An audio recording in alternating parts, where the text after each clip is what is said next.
self-serving, persuasive talkers of everything and nothing. We are conversation con artists. What's going on, people? It's your boy, Mr. On Point. And I am YFing and tired of this shit. Okay. Also known as Calamity Red. I have no idea what that means or is a reference to, but I guess I'll find out later. YF and Lucci and Reginae Carter. What YF stand for? I have no fucking... It's YFN. What? You don't know what that stand for? I don't give a shit. You should. To know. I don't care. You brought it up. You just said that's your name. You don't even know what your name is. It's my name because it's his name, and I'm just going to talk about their relationship. I don't need to know what the fuck his name mean to talk about that. It's something stupid, I'm sure. I'm sure it's some bullshit. His name is what? YFN Lucci. Lucci. Well, I'm going to apply whatever it is to you. Obviously it's not going to fit me. It's probably young something nigga. Young fucking nigga. I don't know. That's very inflammatory. Wow. That's what he is. He a young fucking nigga. Lucci. It probably fly. Young fly nigga Lucci. I like mine better. You see, you can't even fight. Ain't even young fly nigga. Okay, well, there you go. So I'm a young fly nigga tired of this shit. I'm disgusted. Why? I didn't name him. I don't care if you name him or not. I can feel how I want to feel. Lucci, I guess. Yeah. I ain't got to have no reasoning. Okay. You can find us on, or me on Twitter at Mr. MISTER_on point and Instagram. And I can be found at red_calamity. Also, we are still doing the listener letter portion of the show. So if you have a question you would like for us to answer on the show, you can send it into our Gmail account, which is conversationconartist@gmail.com. Or you can find us on Facebook and send us a private message on Facebook. But of course, first we gotta do these poems. We do. And I went first last week. You did go first last week. I did. All right. Therefore, it is your turn. This poem is called She Holds It Back. And here we go.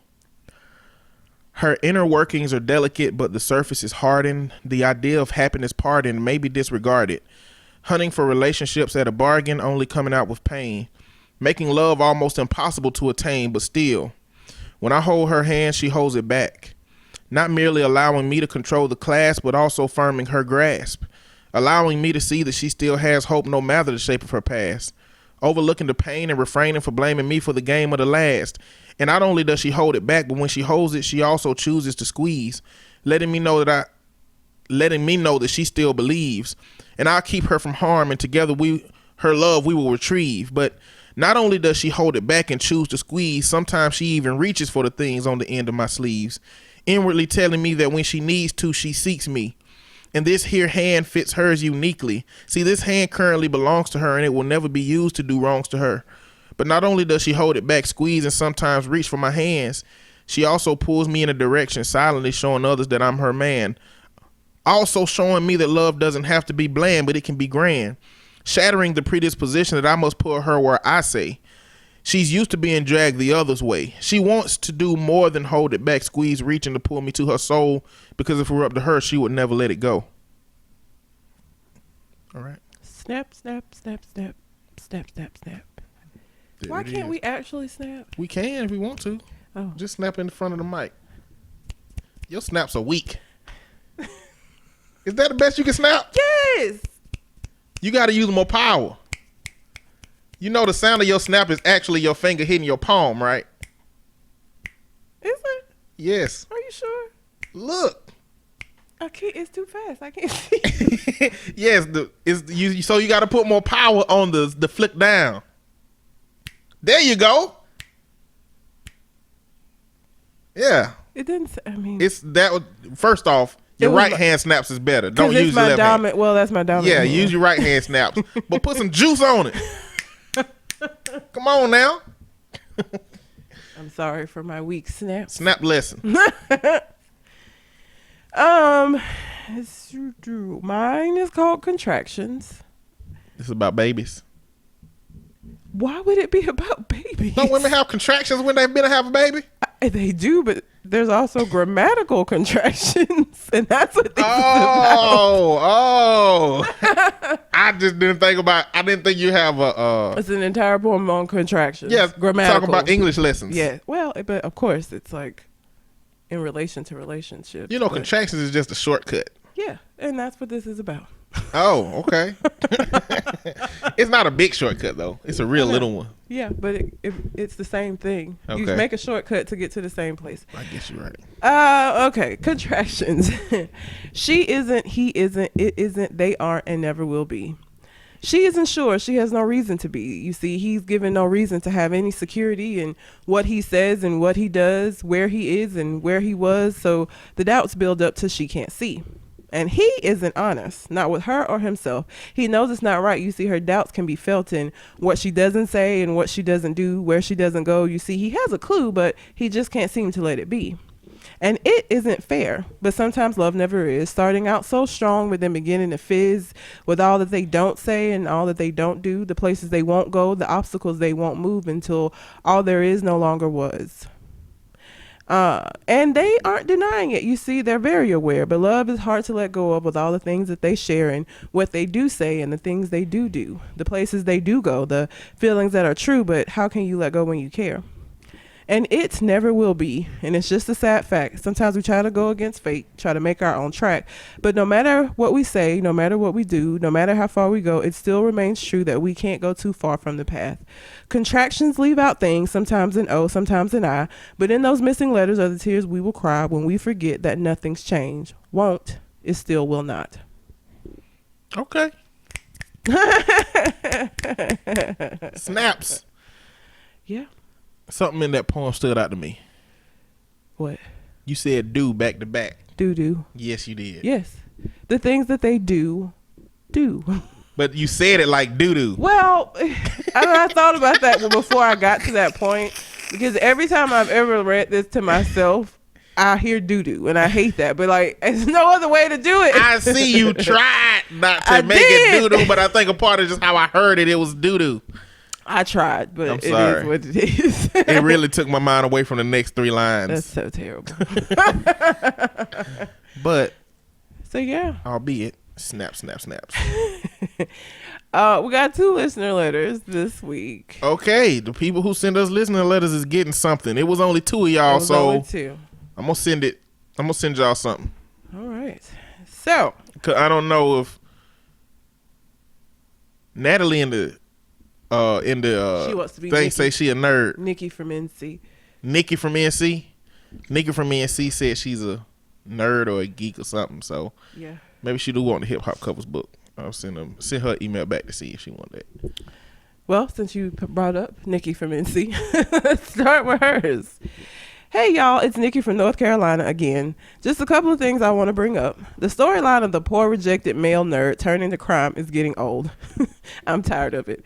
I am a self-described nerd. I hid myself in books until college and then hid in scientific research labs. I get a decent amount of male attention and I date pretty regularly, but I have never been the popular girl or the person who men have considered to be super conventionally attractive. I have never used this as an excuse to be violent or act in an insane way towards other people. Rejection is a part of life, and I just take it as that. I rarely approach men, but if I do, I'm okay with not being liked. I have been stalked, had my car keyed, and have received harassing calls from guys that I never was interested in, or guys that I decided to end things with. I have feared for my life before. These guys were good guys by the world standards, educated, good jobs, and polite, but they were certifiably insane.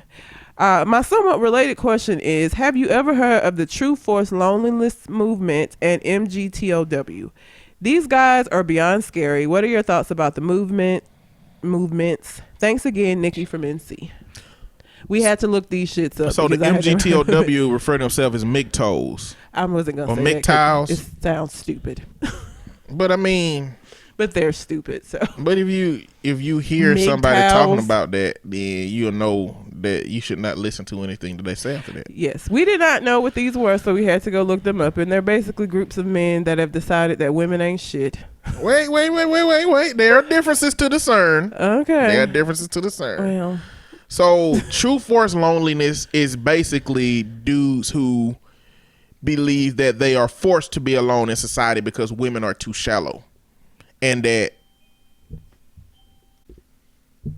because of that, they take their frustration out on women. But true forced loneliness seems to be a group that tries to help each other through their loneliness.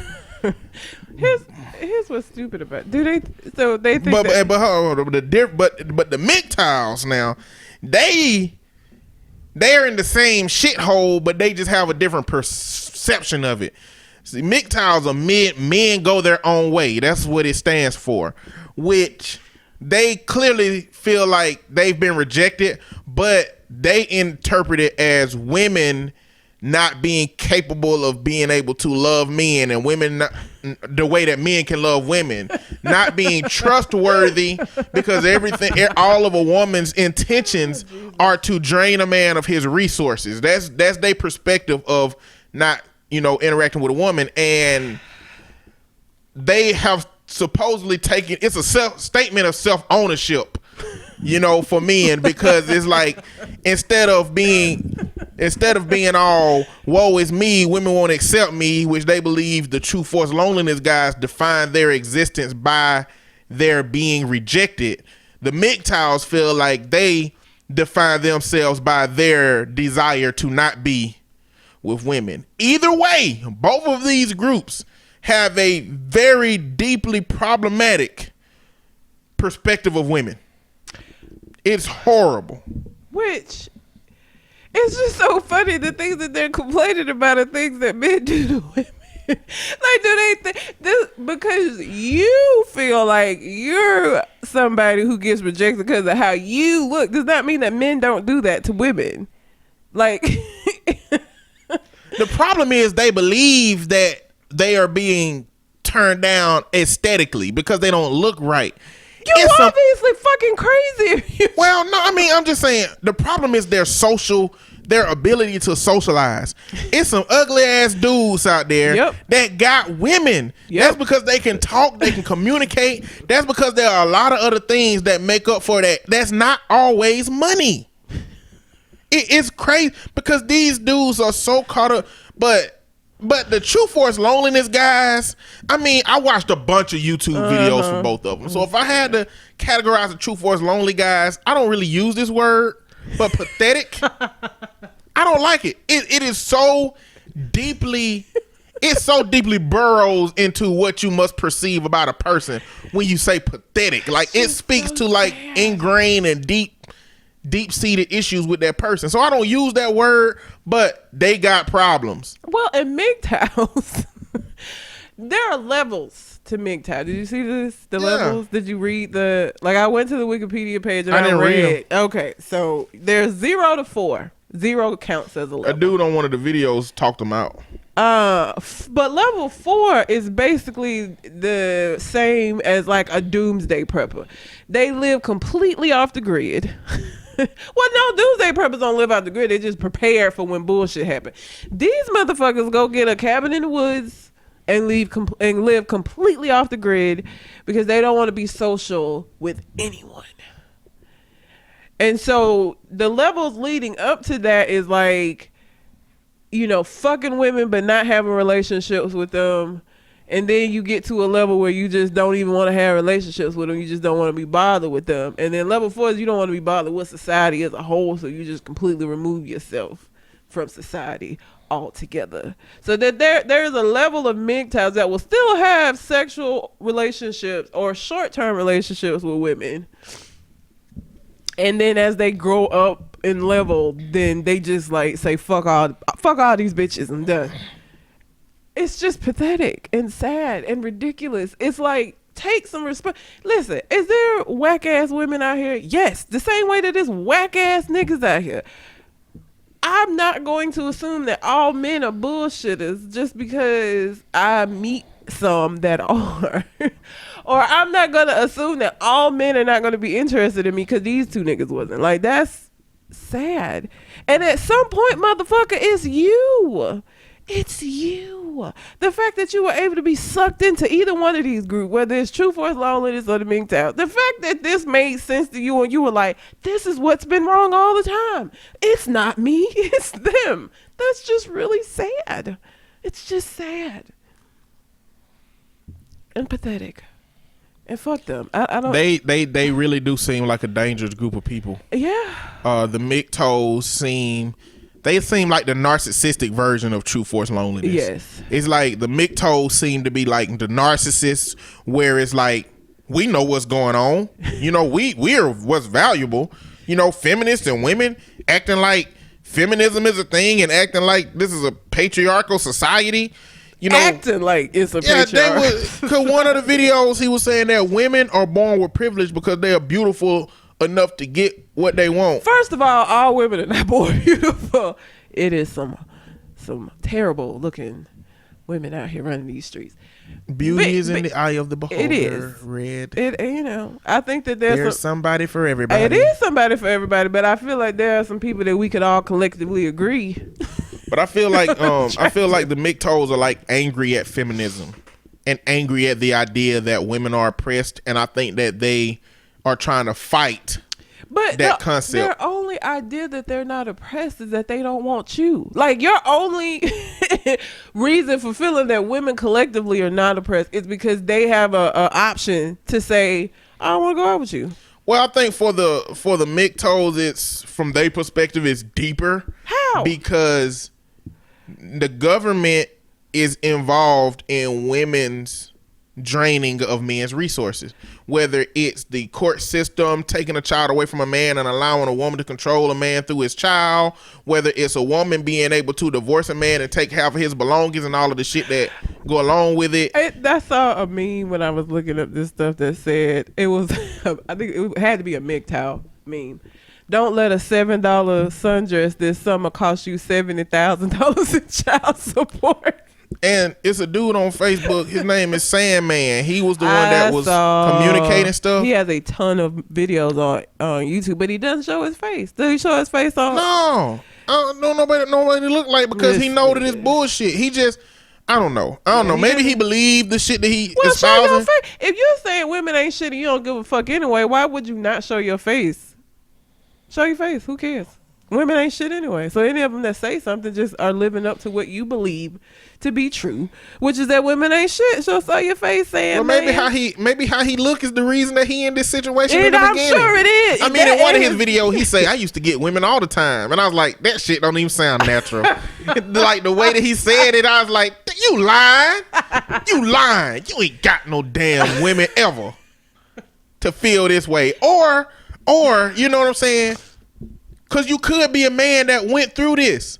But how are you going to apply that to every woman retroactively and proactively? Like, how are you going to do that? And pretend that men don't do this same thing. I don't understand how you can say women trade on their looks. Women are superficial. Like, it ain't men out here that only pick women that look a certain way. That's what we do as humans collectively. Is you going to initially be attracted to the visual representation of somebody until you get to know them. So the whole thing is just their attempt at not addressing whatever the fuck it is going on with them. It's so much easier for just to say women collectively and the government, all of them are in on this conspiracy to fuck men over. So fuck them, fuck society. Because again, at level 4, they say fuck society and go live in the woods by themselves like a monk. Not even monks live with each other. They got some kind of socialization. These motherfuckers go live alone in the woods. It's creepy, weird. Fuck them. It's stupid. It sounds dangerous. It sounds like the MGTOWs would, aggressively go after women, and it sounds like the True Force Loneliness dudes to be depressed and sad enough to like go after a woman or stalk a woman. Oh yeah. And I mean, listen,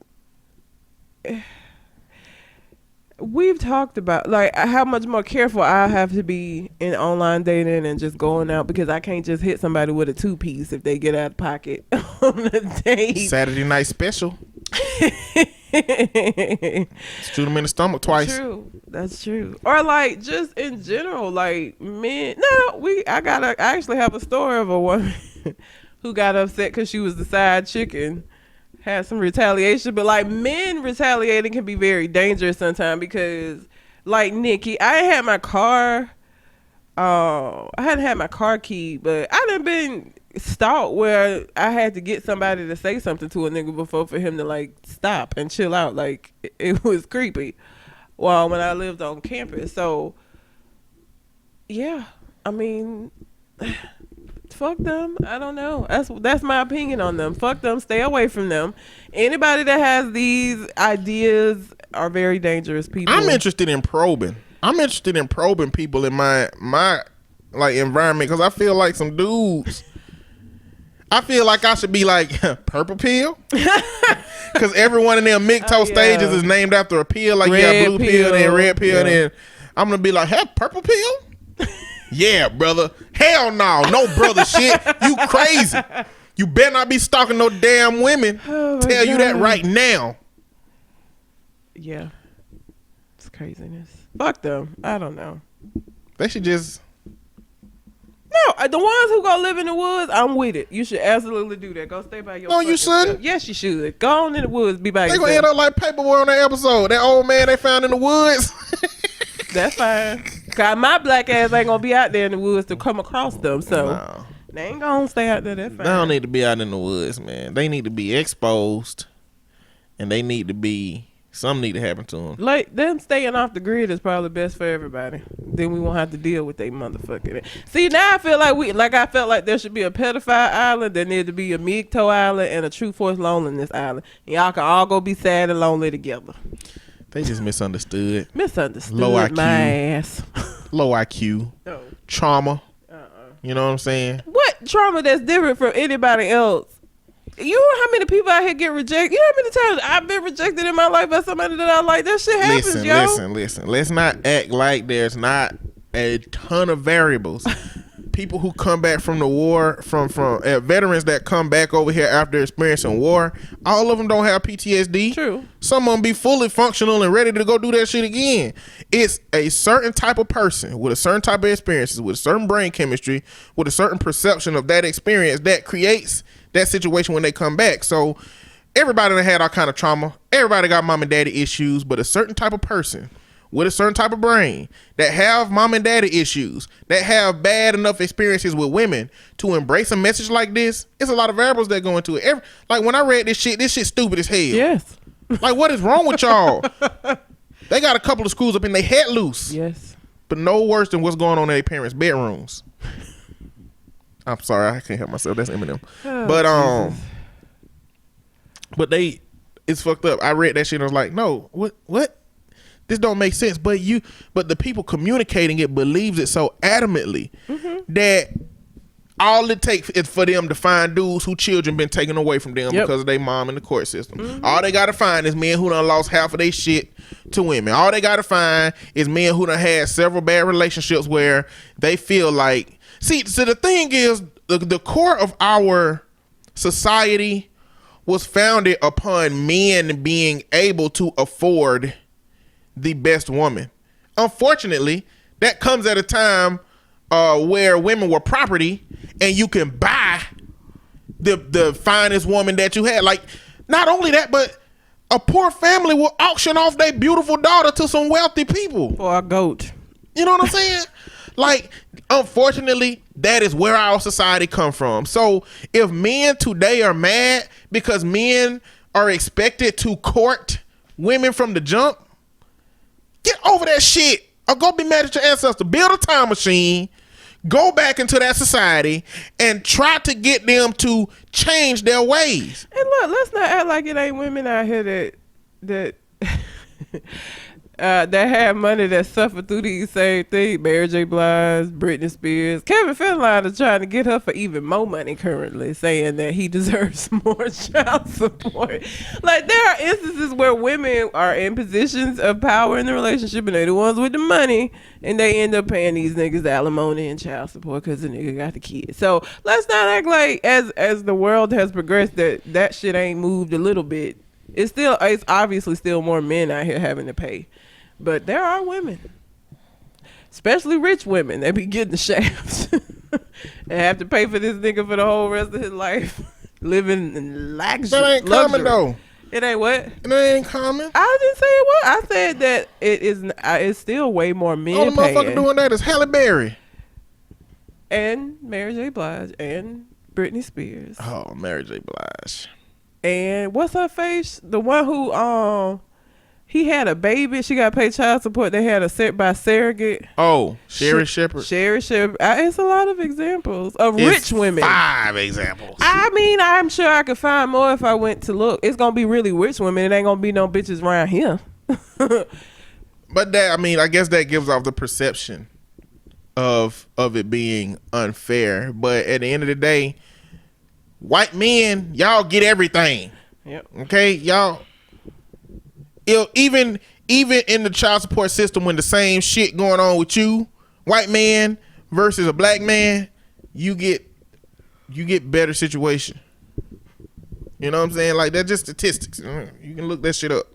I'm sorry if it makes you feel bad for me to point out facts by using terms white. You know what I'm saying? It just is what it is. But have you heard of pick-me's? Pick-me's? Yeah.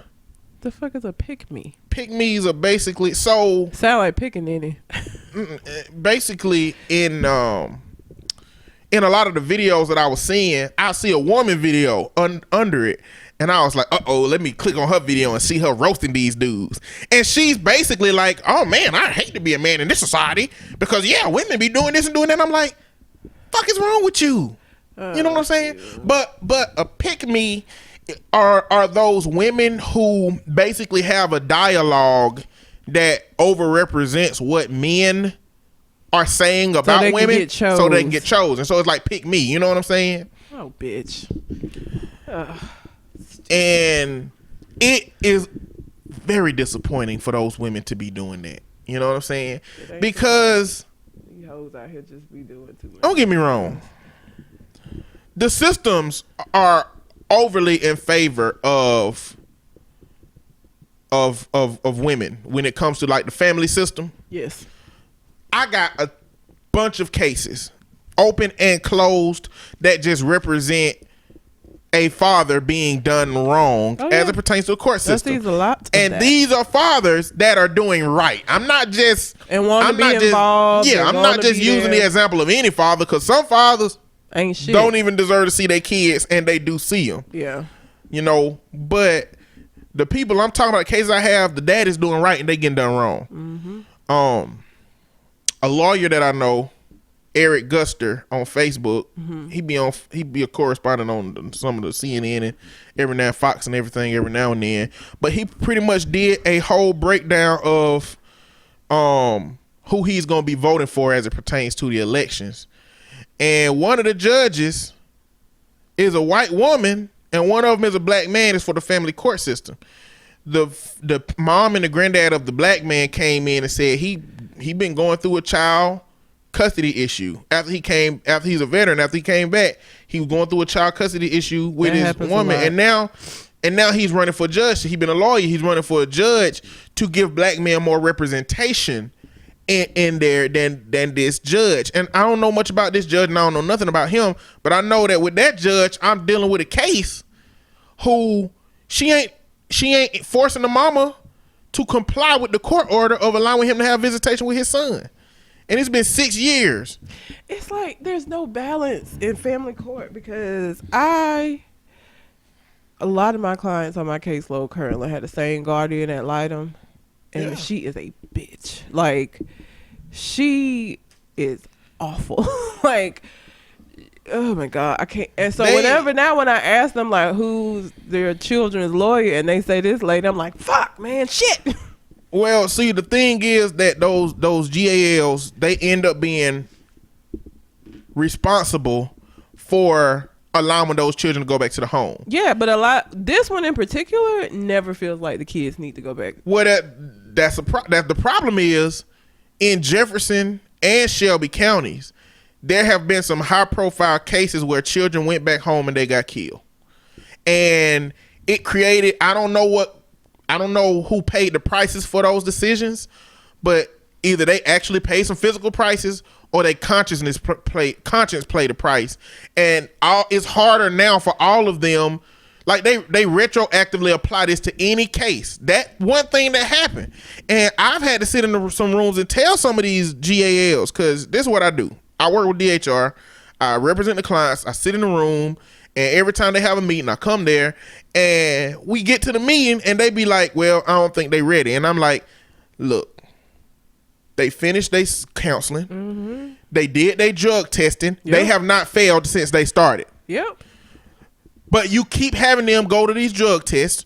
You having the kids are in foster care, and you're having these parents have to have crazy schedules because drug screening is random. Yep. You got to call. You got to call every day, see what color, and you got 24 hours to do it. If they call your color, you got to go down there. And not peeing is a positive, so you have to go. Well, not peeing is the better option still. How? Because it's still a positive. It's still a positive, but if you go to trial, there is no evidence that you have drugs in your system. So if you know you got drugs in your system, not going to pee and taking that as an L is still better, because a lawyer who is a GAL can look at that and say, we look at that as a fail. But in a court of law, if there is no evidence that you have ever had drugs in your system, even if you didn't show up, that won't hold up in court. Does it depend on who the judge is? Because I've seen that make a difference. It depends on who the lawyer is representing you. If the GAL is representing your kid and they don't want your kid to go back home, but you went and got you a Matlock.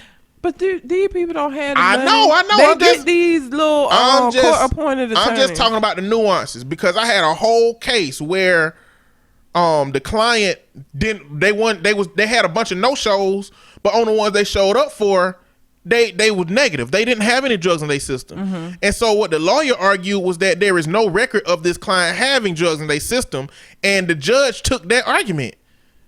You know, them court-appointed attorneys just do enough just to not get fined. They do just enough. And if you listen with DHR, I tell parents, I be like, if DHR ever come at you and get your kids, you'll be better off going into credit card debt to pay a lawyer than you would be dealing with that system with just a court-appointed lawyer, because your case will get resolved quick if you got a lawyer who is going to bat for you for real. The sad thing is a lot of them just don't have the funds or the ability to pay for it. Even credit card debt will require you to get a credit card. You right. A lot of these folks can't afford that. And that's what's so fucked up about that system, is that you see people getting the shaft and it ain't really nothing they can do because of just where they are in life.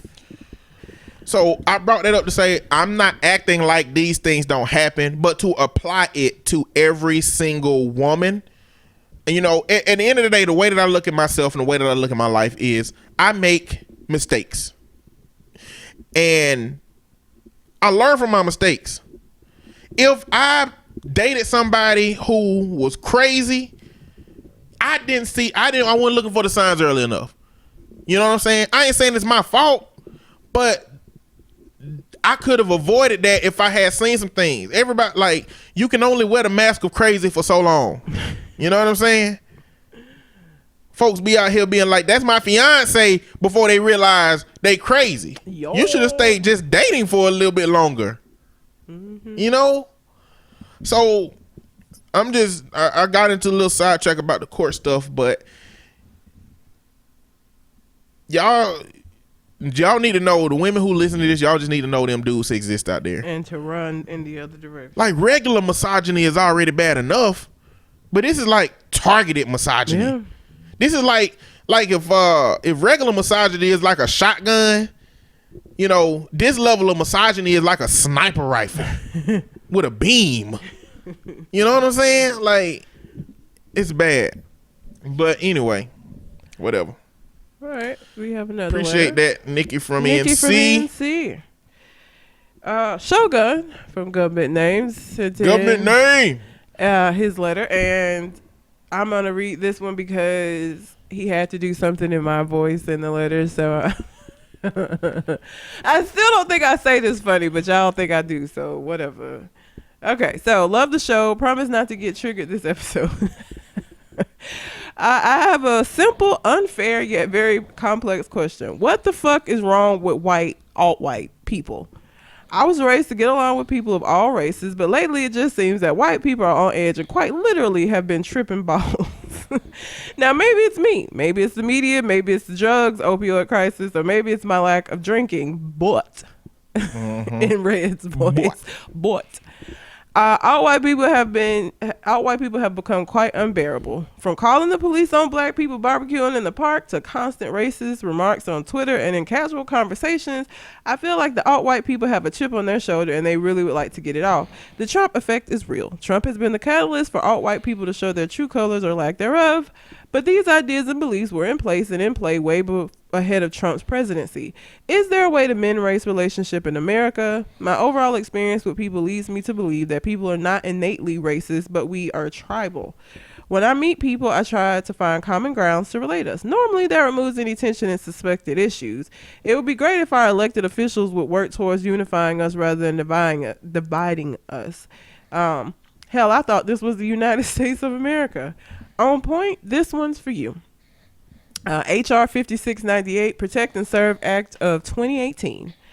Another show of power, impending progress, and invalidating people of color existence. So, I guess we're supposed to look that act up? Yep. Sorry for the long email, weird pacing and structure. I type the way I talk. Shogun Government Name Podcast. HR 5698. Mm-hmm. Did you got it? Well, while he's looking for that, let's talk about just white people in general. These alt-white people. I don't really know what the fuck is going on. Like, the more that I see these ridiculous things of like calling the police because somebody was barbecuing with charcoal, like specifically because, not because they were barbecuing, they were using charcoal. Like that was the reason to call the police. Or the guy that was moving into his own fucking apartment at night and they called the police and said that he was breaking into some shit. Like, I don't know. I don't know what to change. Because this stuff, I don't know, was either it wasn't as publicized or it wasn't occurring as much, like with ridiculous calls to the police, like with stupid shit. Or like the guy who was trying to do his motherfucking job and the white lady across the street called the police. And in that instance, the police was like, he doing his job. If you call back, I'm taking you to jail. To sit the fuck down, lady. Not really sure.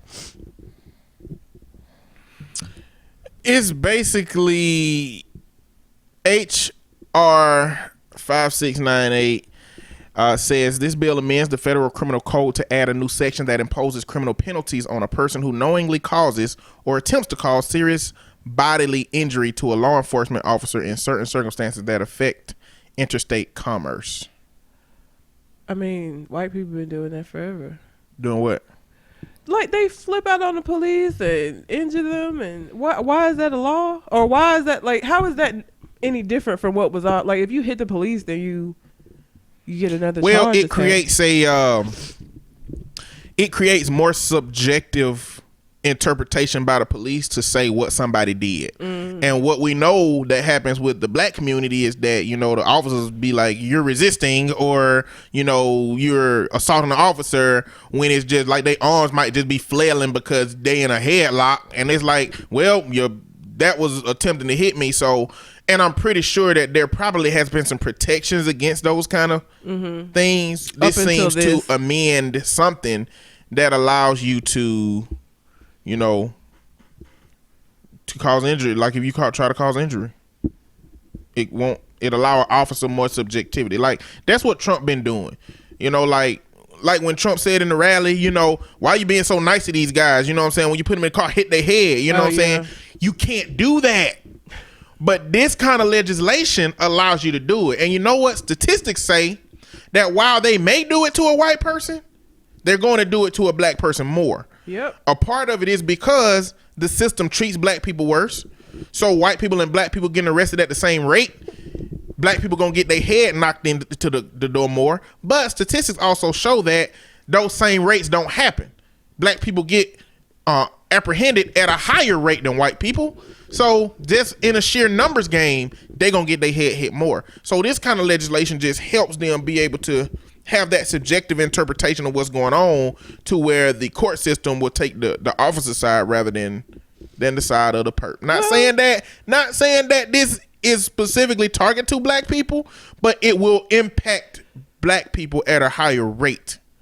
Just based on statistics. The alt-white people calling the police for stupid-ass reasons doesn't help, because then you're more likely to have an incident with the police that's going to have that come into effect, like with the guys at Starbucks that actually got arrested for sitting in Starbucks. Like that. So if they had been like flailing, like, what's this? What's going on? Why, then that would have been them resisting. So something that white America, a lot of white America, alt-white America specifically, said during Obama's presidency is that race was not an issue until President Obama came in office. Well, they don't say President Obama. They say Obama came in office. That is a very telling statement, because what that means is that before 2008, they believed that racism was gone somehow. They believed that there was no racism. Now, if you are a brown person in America, you know for a fact that is not true. You know that you've experienced racism. You continue to experience, and there's some black people who don't have that much of a racist experience. Considering that I'm a person whose eyes are wide open to racism, I don't think I experienced that much racism. I don't see that many racist things happening to me. You know what I'm saying? Now, don't get me wrong, dude called me a nigga the other day, but like that stuff don't happen frequently enough for me to constantly be on edge about racism. But I think that's just my shake. I think that like people have different shakes in life. Some people have just a worse time, and some people have better. I think some people just have situations where they experience a lot more of that than other people do. My supervisor's racist, but like, so she will not approach me about anything because she's scared of me. Like, and I know like my persona on the show may seem like I'm like out here just cussing motherfuckers out all the time, but I'm not, especially not at work. Like, I am in a professional environment, and so therefore I act accordingly. So there is not anything that I've done or said to her in the 4 years that I worked there that would make her feel that way. Do you think your disposition is inviting? No. I don't want you talking to me. But that has nothing to do with it. It doesn't, because I've had other supervisors. I'm the same all the time. If I'm doing some shit I shouldn't do, they'll come check me. Like, she either A, won't do it at all, or B, she has to have somebody else in the room with her. So I guess, so to measure whether it's racism versus just a passive ass personality, does she check other people that are not black? Yes. So she checks other people that are not black. She has gone in and made the family advocate cry before, because she went in there. And the family advocate is white. Yes. And the family advocate is the only other white person in the building. And she's the only person that she ever gets on to. Rest of us be doing the same fucking shit. Same late, same whatever. Never say shit to us. Nothing. And she throws these fucking parties all the time that we hate. And so one of my coworkers, everybody hates them, okay? Everybody hates them. So one day during one of the parties, one of my coworkers was just, she was so nice about it. She was like, well, maybe we should just kind of, dial it back, or do something like a little smaller, like just give somebody like a cupcake, or that was literally it. Later, my supervisor went to another lady and was like, she was just so aggressive. I just didn't understand why she was so upset. And she was not aggressive at all, okay? At all. The only person in our entire building that she would get onto is this little white girl. Everybody else, she will have somebody else come and talk to them. Or with me and actually it was a white girl. Me and her were both being about 30 minutes late every day. Because at that point in time, I just was not, I don't know. I couldn't get up. But we were the same amount of late. She went in the family advocate office, closed the door, had a long conversation with her about being late. She called me to her office. She didn't come to my office. Called me to her office. Had somebody else that was just sitting in there who was just, she didn't have nothing to contribute to this. She just didn't want to be in her office alone with me, like getting on to me about something. And she kept giving me excuses for why. She's like, I know you have sinus issues. And in my head, I'm like, bitch, that ain't why I'm late. I just don't be wanting to fucking get up. But okay, I'll take that. You want to give me a reason for being late.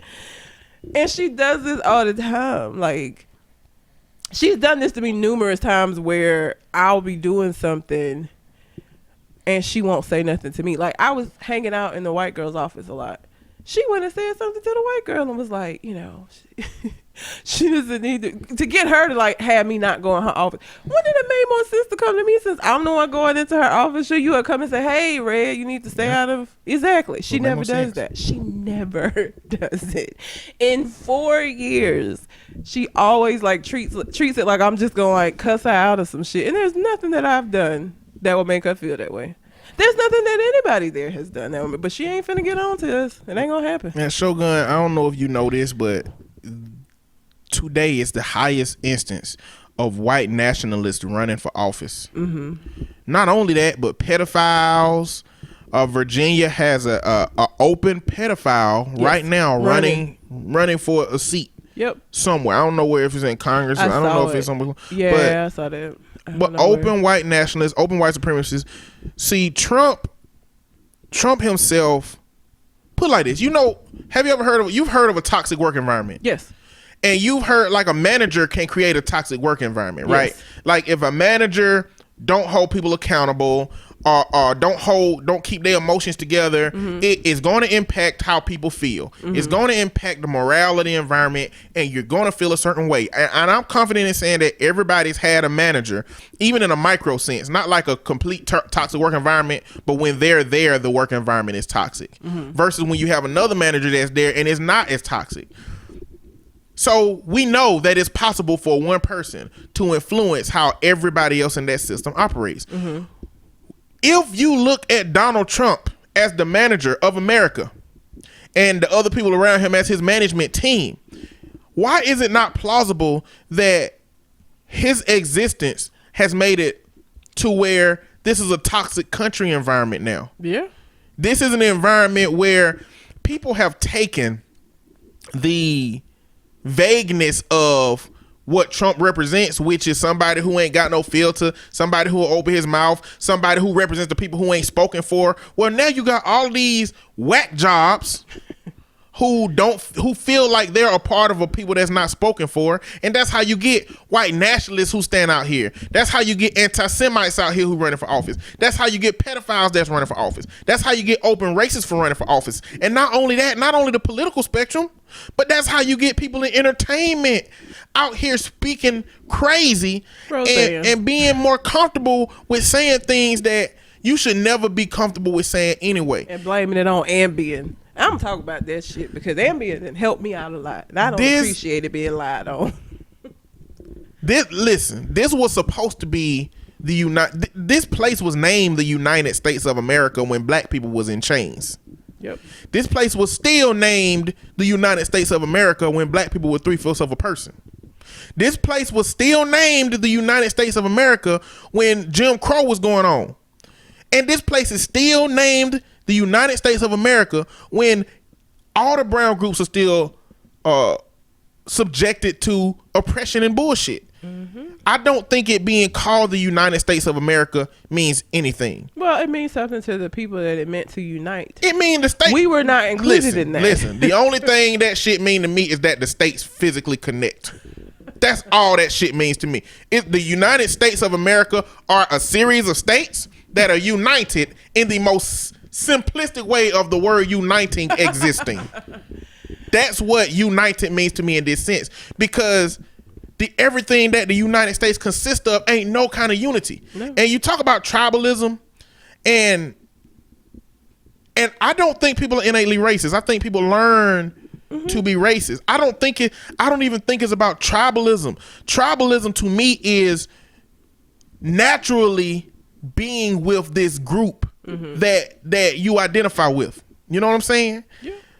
I think that in America, it's deeper than tribal because one group is taught that another one is less than. That is more than just this natural tribe forming. Because if we did it by natural selection and natural tribe forming, I'm sorry, but due to the way that they, Bill Nye the Science Guy our asses, we would be on top. Like physically, we would be on top. We would be ahead if it was based simply on just what you bring to the table naturally without it being this systemic issue. We would be on top because they bred us to be that way. So we'd be out here dominating shit. If Not even that. I saw a article that said that basically a group of white people were saying that the outdoors is for white people and not for brown people. I was like, the outdoors chose us. Evolution and outside made us the chosen ones for outside. We have melanin. We will survive in the sun. Now, give us some ice. Go. You can go be in the ice. That's fine. But outside with the sun, that's where we naturally thrive. Okay? UV rays, while they can harm us at a much lower rate. Yeah. Then it harms you because we got melanin, we got built-in tent. You put a tent in your car, not only to block the haters, but also to block the UV rays. So that it don't tear up the inside of your car. We got that. Yeah. On our skin. You know what I'm saying?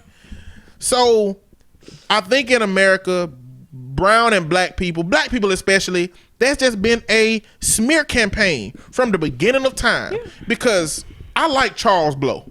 I don't know if y'all watch CNN, but Charles Blow be roasting everybody who don't understand racism on that station. He'll be like, shut up, I'm talking, let me finish telling you about the history of how white people have treated black people so bad. And he'll keep going. But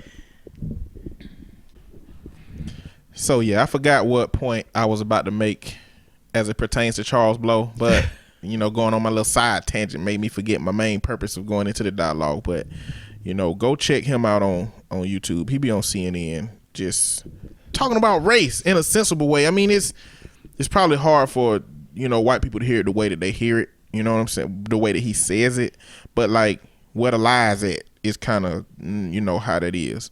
But I think that I don't know what will work to unify us. To be honest, I really don't think it's possible to really unify us. And you know what?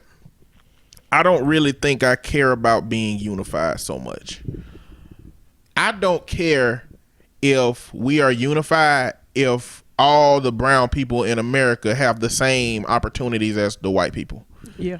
The only thing I need fixed is our society giving people advantages at different rates.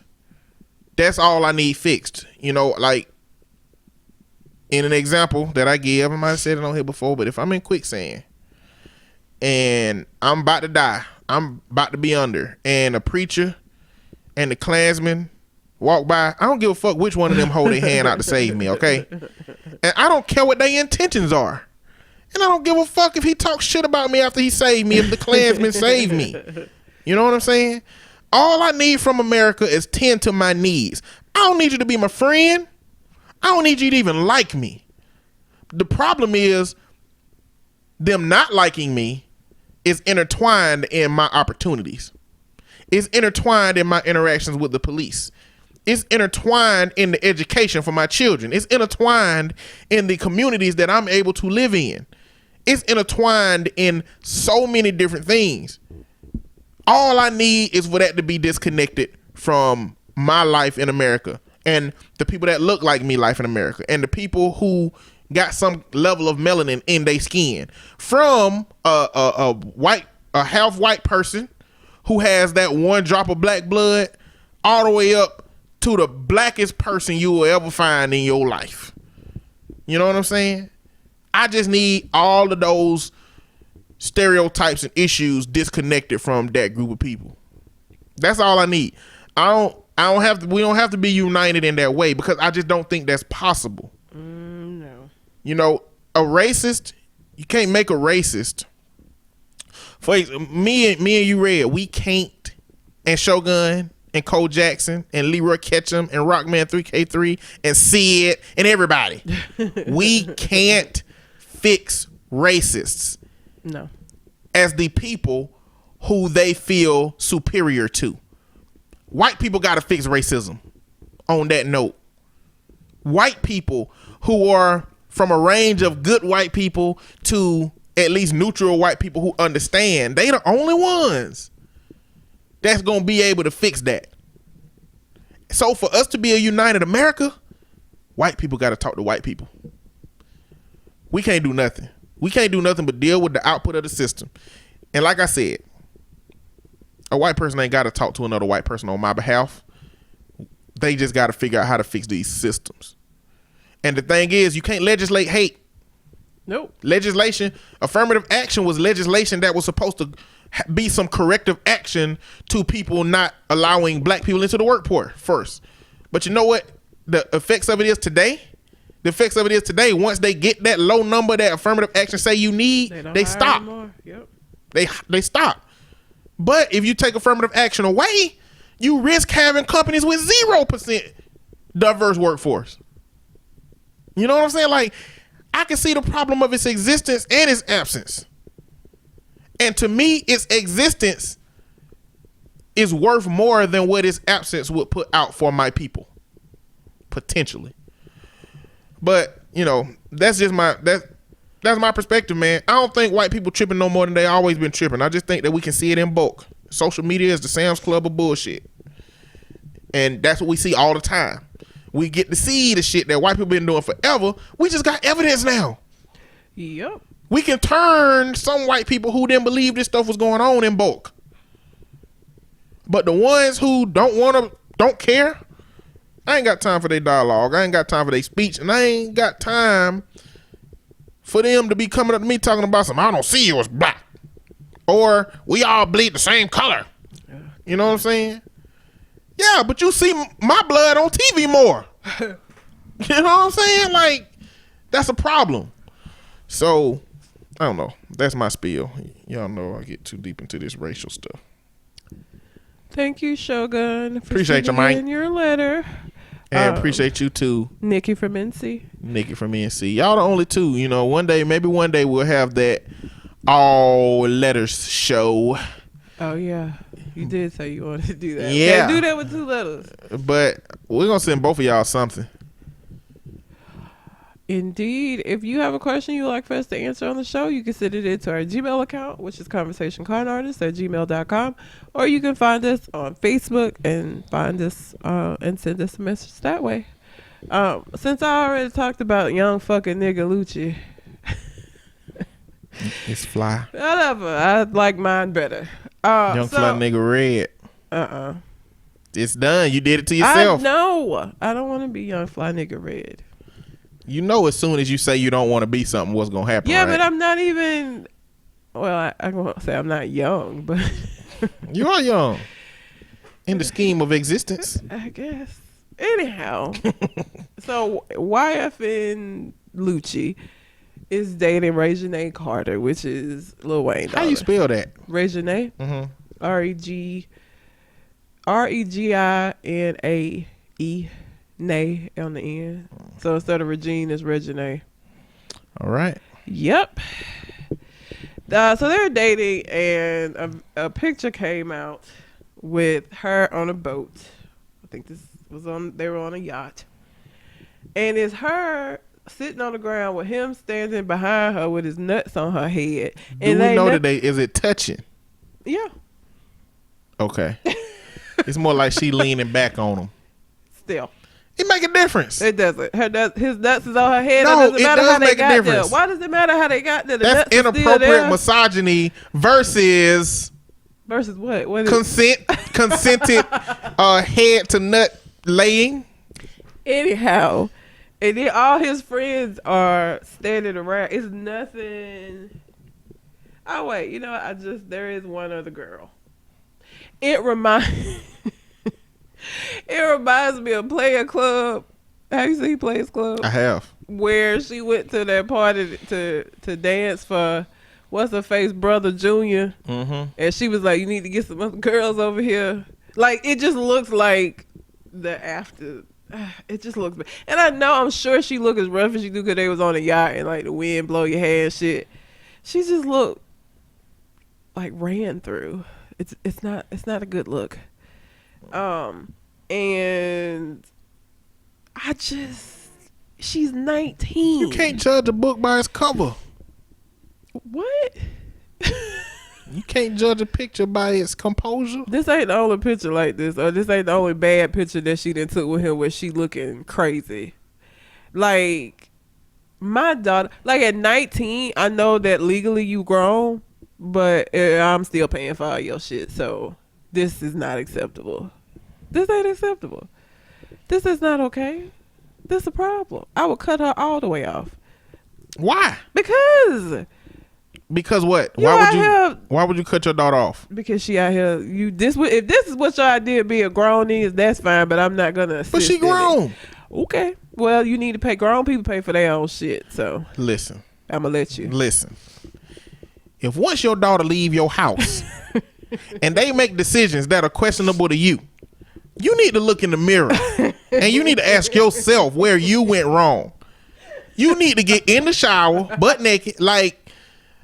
Well, that's the only way you should get in the shower. Yeah. But like Will Smith from what's the movie? I, Robot. And he was standing there in the shower, sad, with the water running all over his head, dripping off the front of his face, contemplating life. That's what you need to do. You don't need to be calling your daughter, because you know what? Well, as a parent, you're supposed to leave your child with these internal dialogues about what they should and should not do. And you know what? If your internal dialogue for your child is not strong enough to stop them from doing bullshit that you don't agree with, ain't nothing you can say on the phone that's gonna keep them from doing it next time. That's true, because I'm 33 years old and I wouldn't want my mama to see this shit, because I know how that shit would go. Like, it wouldn't go well. I can't even imagine my mom, like she wouldn't even call. Like, I just be in the house here and knock on the door, or it is her. As soon as I open the door, I just feel like she just backhand me. Like, I know I didn't raise you like this. The fuck is this? Oh Jesus! Like I would never. So yes, I would hope something went wrong, moms. Cause I'm here.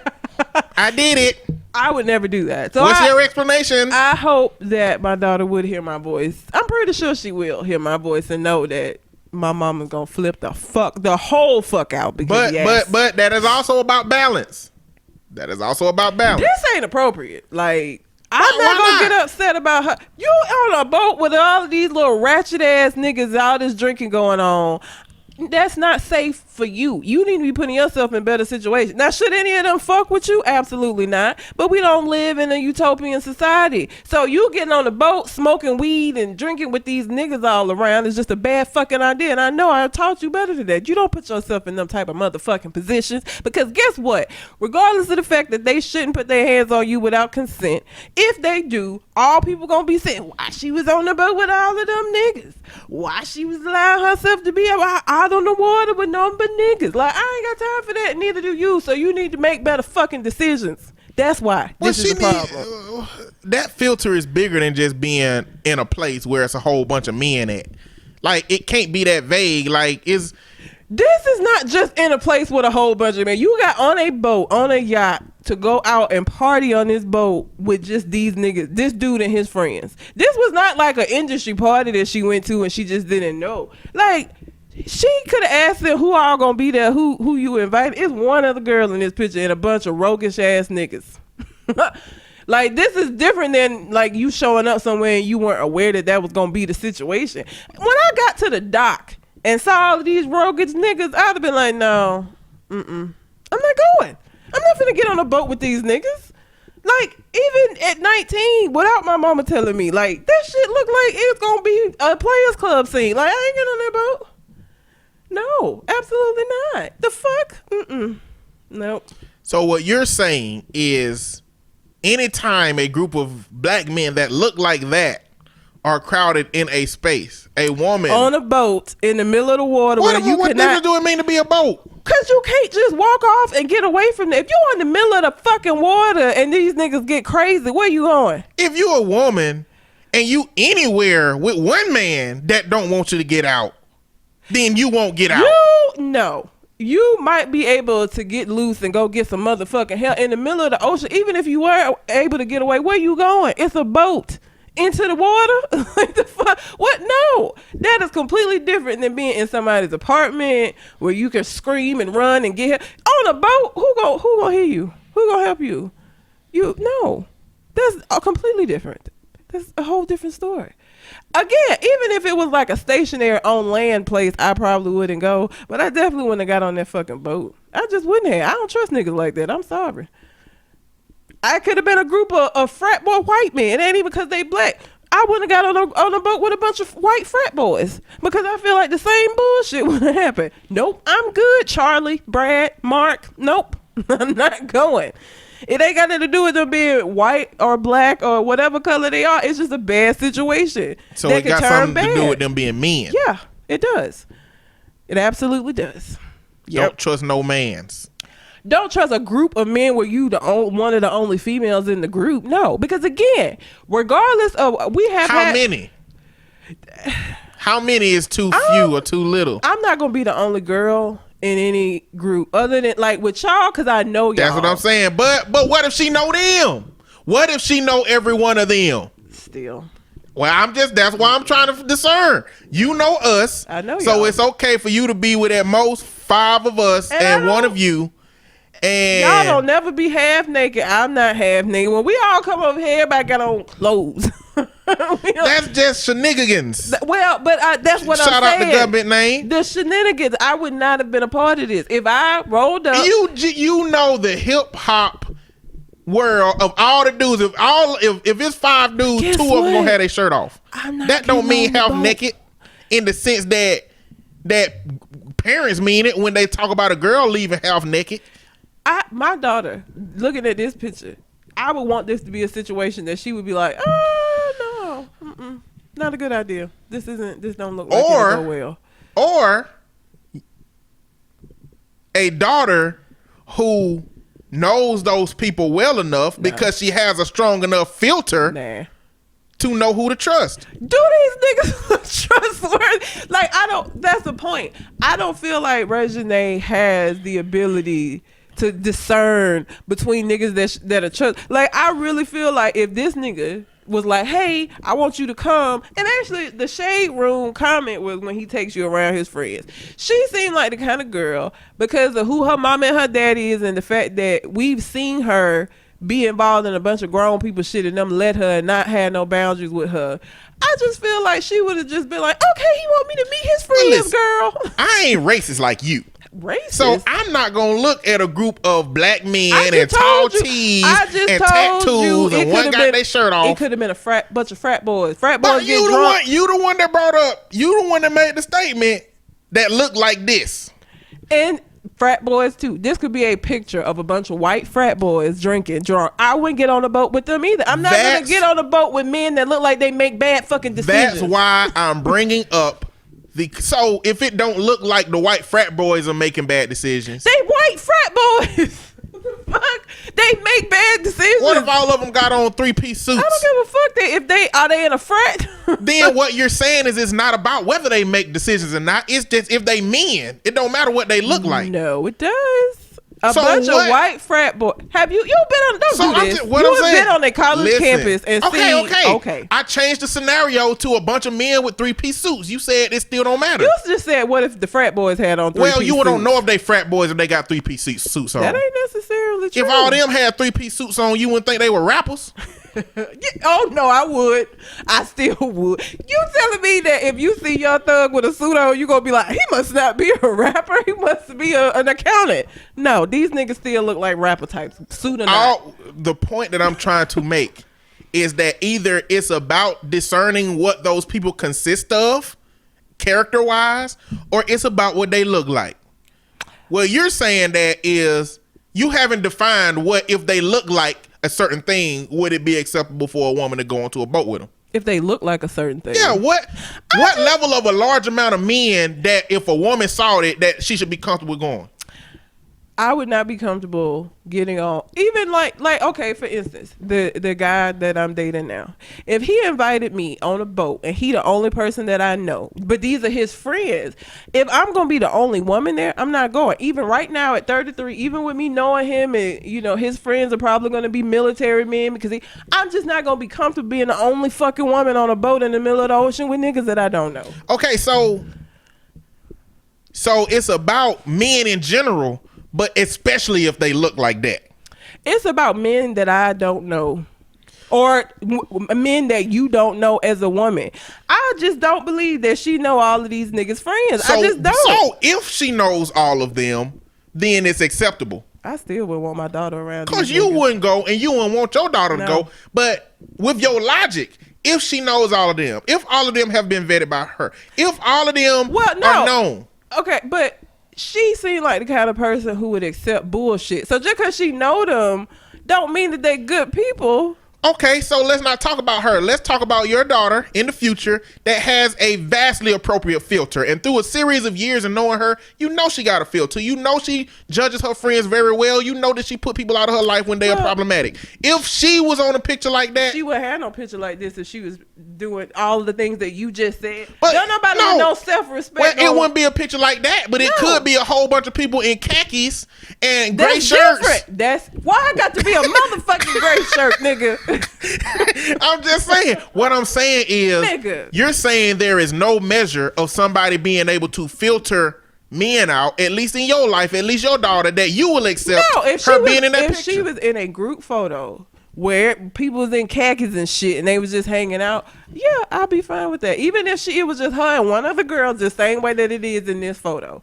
These niggas don't look like those kind of people though. These are not niggas like. Even if she knew them, I just feel like Regina don't have the discernment to choose good people. That's in her why life. I'm saying I'm not racist like you. How is it racist? Because I don't look at that group of dudes. The only thing I look at that group of dudes. Guess why you don't? Hold on. No. Guess why you don't? Because you a dude and you don't have to. I'm looking at this from the perspective of a woman or somebody with a daughter. Not a nigga. If my son I'm not invalidating picture, the fear and concern that women have to have when it comes to men. Okay. I'm saying what you're saying is that because they look like that, it's more threatening when they look the way that they look in that picture because they just thugged out dudes. Like so you would be fine with your daughter being in a picture with those dudes because I don't know those dudes. They could be very fine young men. One, if my daughter was in that picture and I thought the picture was inappropriate, I'm going to take my butt naked shower because I fucked up. Okay? Let's get that out the way right now. If I thought it was inappropriate. But do you think it's inappropriate? Is that an inappropriate picture? Let's start with that. To me, it's not an inappropriate picture if those are friendly relationships. If everybody in that picture have friendly relationships, because we can go to plenty of family. Listen, we can go to plenty of family reunions at a barbecue in the middle of the hood and see them dudes, them same group of dudes, playing spades with each other. Yes, when you're related to them. So no. If a girl that wasn't related to them came there, why would somebody come to a family reunion that ain't related to the people that are there? Maybe they with somebody else. Everybody family reunion. I've been to a family reunion that wasn't mine. Why? I was in a relationship with the person. Okay, well, that's... But that don't change the fact that it's possible to be around a group of trustworthy people that wouldn't look like in a picture that they were trustworthy. Again. To you. I'm looking at if my son was in this photo, I wouldn't give a motherfuck. Wouldn't care. If my son was in this exact photo, I wouldn't give a fuck. I have an issue with my daughter being in a picture with dudes that look, because I don't know, they don't look like, and that's all I have to go by as a parent. Obviously, I'm not gonna know all the niggas that she's fucking around with, but this picture would not be okay. Now, if my son was in that picture with them niggas, okay, it wouldn't be as big of a deal for me. So if that same picture, everybody was dressed casually, not having their tattoos shown, were dressed up as if they were finna go to a business meeting. And she was leaning back with nuts on her head. Yeah. That would be acceptable to you. It would be better than this. We would still have a conversation about like, so it wasn't no other girl. Like, I would still be uncomfortable regardless of what they look like. I wouldn't flip out as much as I would with that picture. It would probably just be a conversation like, it wasn't no other. It was just you and Sharon. There was nobody else there but y'all two. So that's just my qualm. My qualm is it didn't seem like you believed that there was a situation in which a woman could trust a group of dudes and should interact with those dudes that she trusts, knowing that she trusts them. You might not know. Obviously, that's not true because I am the only girl in the group of you band of misfits all the fucking time. So obviously, that's not true. But I also, if y'all look like those dudes, I don't know that we would be friends. I don't know that I would be over here. I really don't. If y'all look like that, I don't know. I don't even know that we would have all became as cool as we are. That's the truth. Like, I don't know. I don't know that I would be comfortable being over here and being the only girl with niggas drinking. And cause we don't do that. When we all in a group, it ain't drinking and smoking weed, and we play board games and play video games and eat food. This does not look like that. But if the dude you're dating, if that's his group of friends, I'm not going. I'm not saying you're not going. If that's his group of friends, okay, and one of them come over every week, just one of them come over every week, over the course of getting to know them, regardless of what they aesthetically look like, at a certain point, you will come to know whether that person is somebody that can be trusted with anything, let alone even in your house. I probably still wouldn't be comfortable. And then the reason why I say that is I can look at every friend every male friend, everybody that's ever been, none of them has ever looked like this because I don't hang around folks that look like this. I just don't, because I'm not comfortable with it. So that's a part of the point that I was bringing up. The way they look is a problem for you. Yes. No matter what they consist of, no matter what kind of relationship that they have, just the fact that they look like that, even if everything else is together, is a problem for you still. Yes, it is. For my daughter, yep. For my son, no. Again, you acting like I'm saying that can't nobody ever hang out with them. But I would just not be comfortable with my daughter being in a picture like this with one person's nuts on her head and all of the rest of these niggas standing around throwing up whatever these finger signs are. Like, no, I wouldn't be comfortable with that. I'm sorry. I just feel like that's an unnecessary situation for her to be in. Just no. And then again, you on a boat. This ain't even, y'all ain't at somebody's house where you could easily leave if you needed to leave. You're on a boat in the middle of the water with these niggas. And maybe because they don't look like they could pilot a boat, so I'm sure they got somebody else driving the shit. See, look at you. More racism. They don't look like they could drive. How you know one of them ain't got their boat license? They on yachts all the time. Clearly they don't look like it. To you, they don't look like it. Riding on yachts does not mean that you know how to drive a yacht. When have you ever seen a rich person driving their own yacht when they having a party? Why would you be driving it and having a party? First that don't off, even make no sense. Ain't number like two of them rich. We already know that. Well, still. Like most of them is going to be broke. Okay, so the nigga who has the money is the nigga who gonna be getting the boat, which is probably also gonna be the nigga throwing the party. It would make no sense for him to be the driver of the boat and leave these broke niggas on his boat unattended. But it makes sense for him to pay for one of his partners to get their boat license. No, are you kidding me? You don't even believe that. I'm telling you, they do stuff like this. No, they don't. I'm telling you, they don't outsource everything. They don't. I'm telling you. They ain't got their homeboy driving no yacht. And they don't even sound right. You laughing because it sounds ridiculous. This ain't him letting him, chauffeur his car out. It's a fucking boat. Like, ain't nobody trying to be Titanic out in this motherfucker. Like, I wouldn't trust neither one of y'all niggas. I wouldn't get on the boat you or any of the people in this group was driving. I'd be like, y'all gonna have to hire somebody.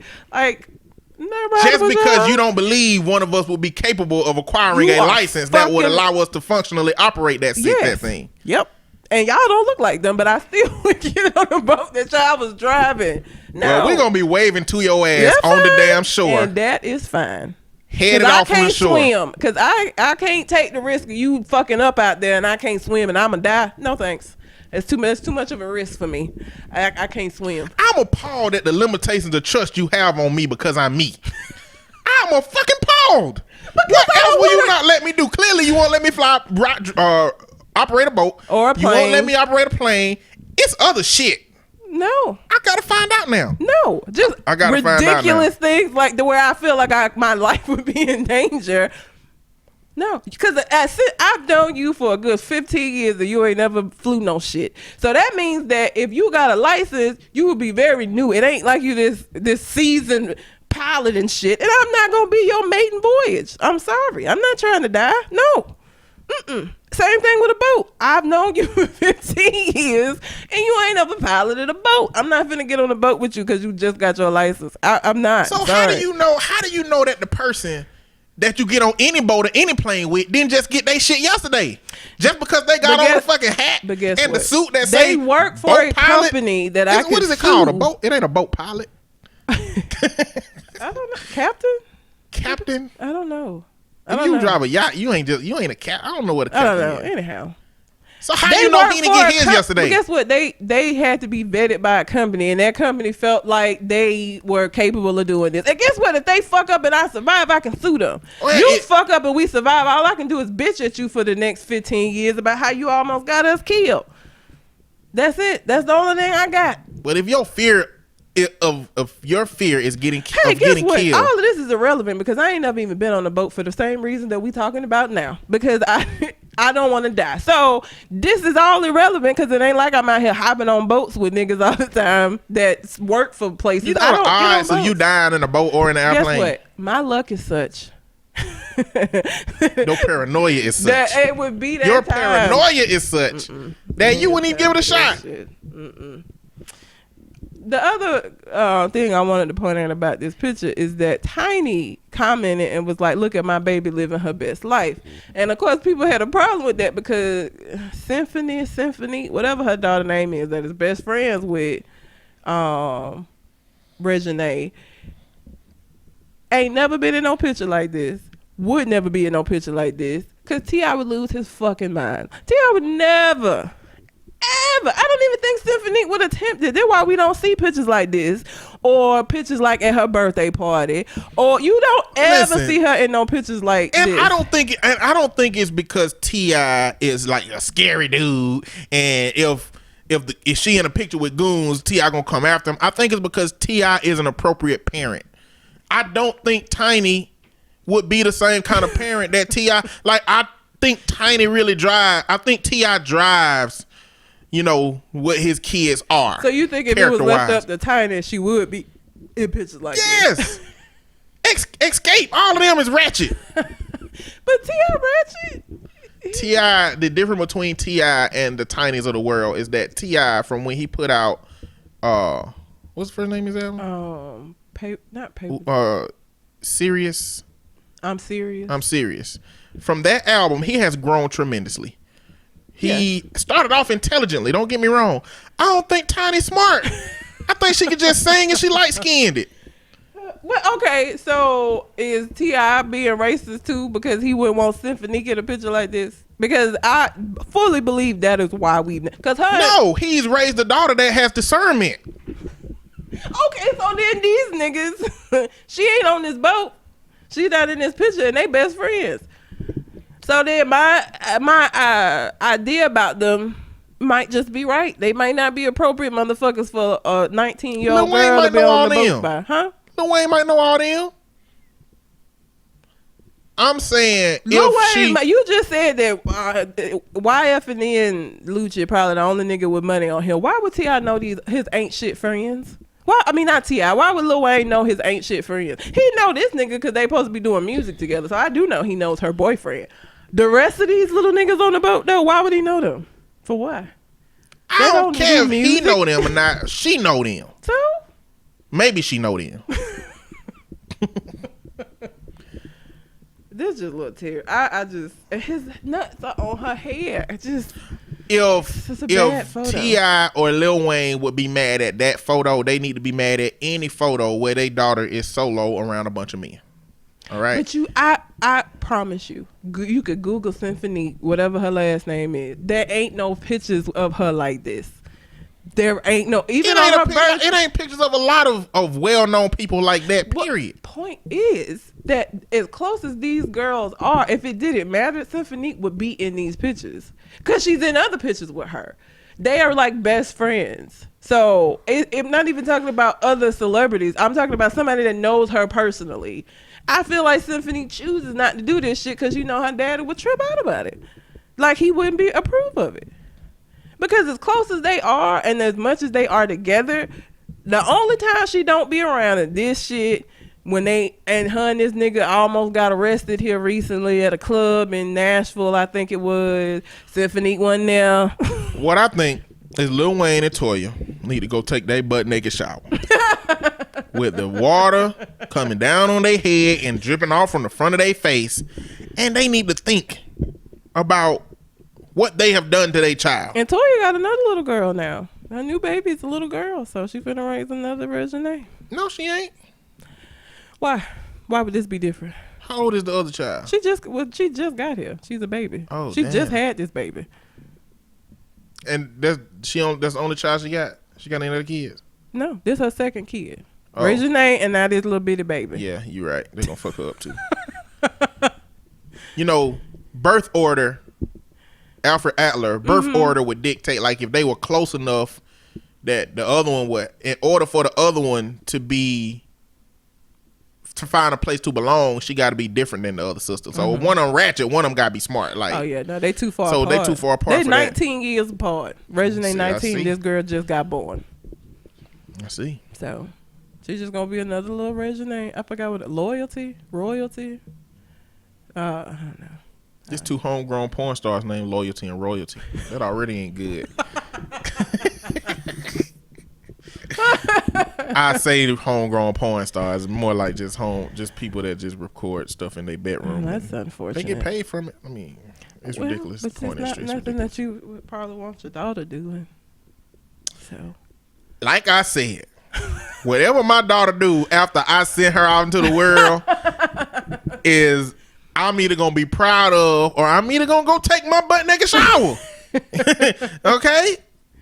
And look at myself in the mirror and be like, damn, where did I go wrong?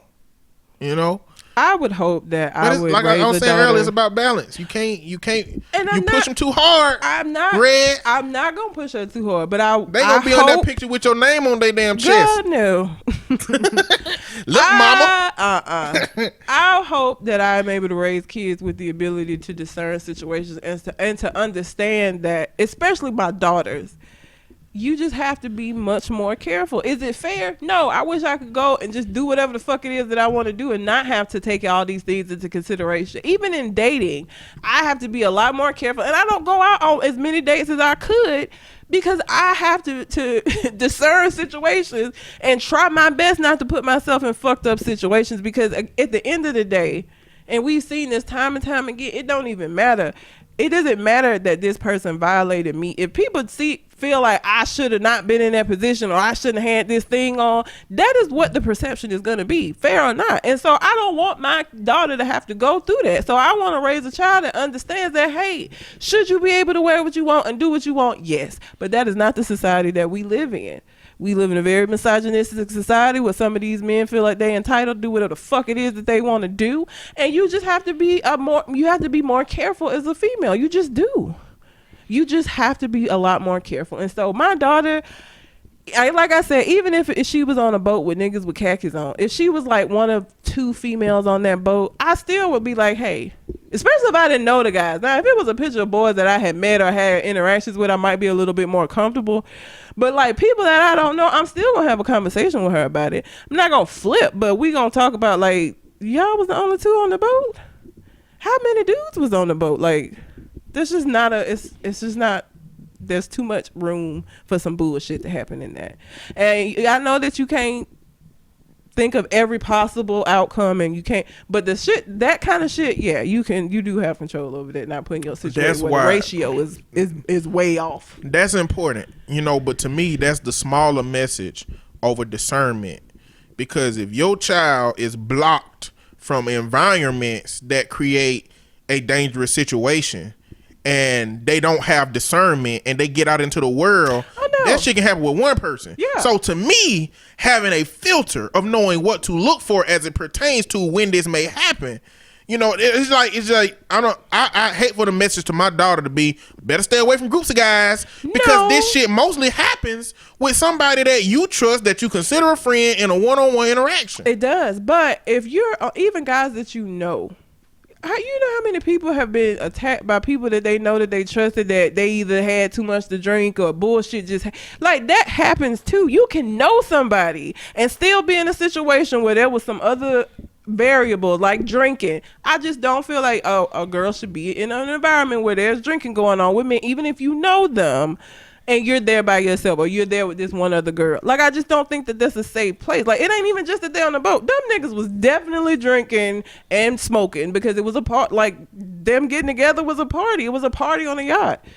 They're drinking. So even if you know them or you think that you know them and they get drunk, shit happens like that when you know the person. So I just feel like it's just certain shit ain't even about a group of guys. Those niggas partying on a boat in the middle of the water, not a good idea. It's not something that I would do. And it's not something that I want my daughter to do because you just never know how alcohol and drugs are going to impact people. And that's just going to be another reason that people use for why you got raped or why you shouldn't have been on the boat with them. You knew they was drinking. Like, the victim blaming that occurs, I just don't ever want my daughter to have to go through that. I don't want her to feel guilty because somebody else attacked her.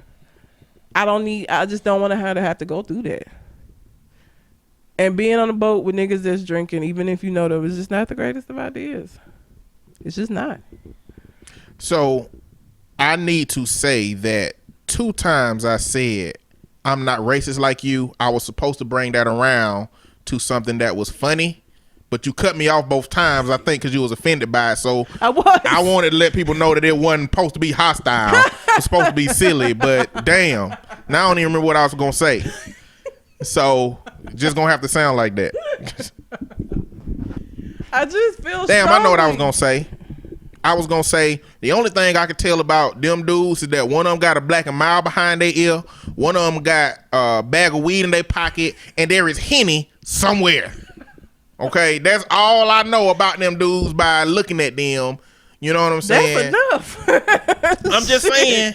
I was just saying that to say, if the next time you hung out with all of us, if we was dressed like that, it wouldn't change the fact that the same shit that happened last time is what's gonna happen. It ain't gonna change the fact that what's gonna happen next time is what's gonna happen, which is us having a cordial, decent meeting and eating and whatever we do. If I ever walk in here and y'all are dressed like this, I'm gonna leave because I'm gonna feel like, well, I don't know what the fuck this is, but there's something wrong. But it ain't gonna change. Leaving. It ain't gonna change who none of us are. It ain't gonna change who none of you are. But I'm gonna be suspicious as fuck. Like, why the fuck are y'all dressed like this? Like, I'm probably gonna leave. I would expect you to leave. I wouldn't really expect. I ain't gonna be in here with my shirt off because I'm too hairy for that. You know what I'm saying? First off, okay. So we'll leave that up to Cole Jackson. I feel like Shogun ain't gonna accept that.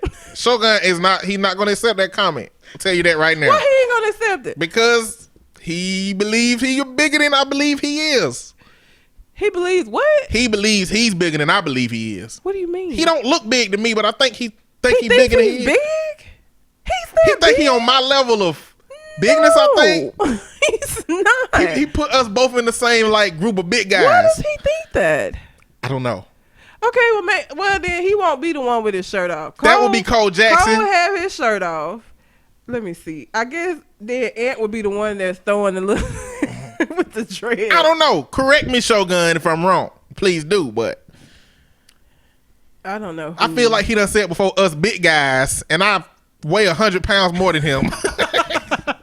I feel like I weigh 100 pounds more than you. But as much as he always ready to fight niggas all the time, I just felt like he'd be one with his shirt off because he always ready to fight. No, he's not ready to fight. He is capable of fighting. He will fuck you up. I don't care who you are. Trust me. Just trust me on that. But I feel like, because he's capable, I feel like anytime. Like I feel like you think that because every time something hostile come up, we be like, we gonna get Shogun. Yeah, and he be like, all right. That you see the nonchalantness of his all right means he's prepared. it don't mean he ready. You know what I'm saying? He always be It's like, I'll fight him. that's who you should always be afraid of. Do be like, yeah, I'll do it. You know what I'm saying? Like you asking him to move a box across your living room. Can you move that box to the left or right? Yeah, I got it. He's like, yeah, I fight him. Like, that's who you're afraid of. He ain't ready to fight. He just got the tools.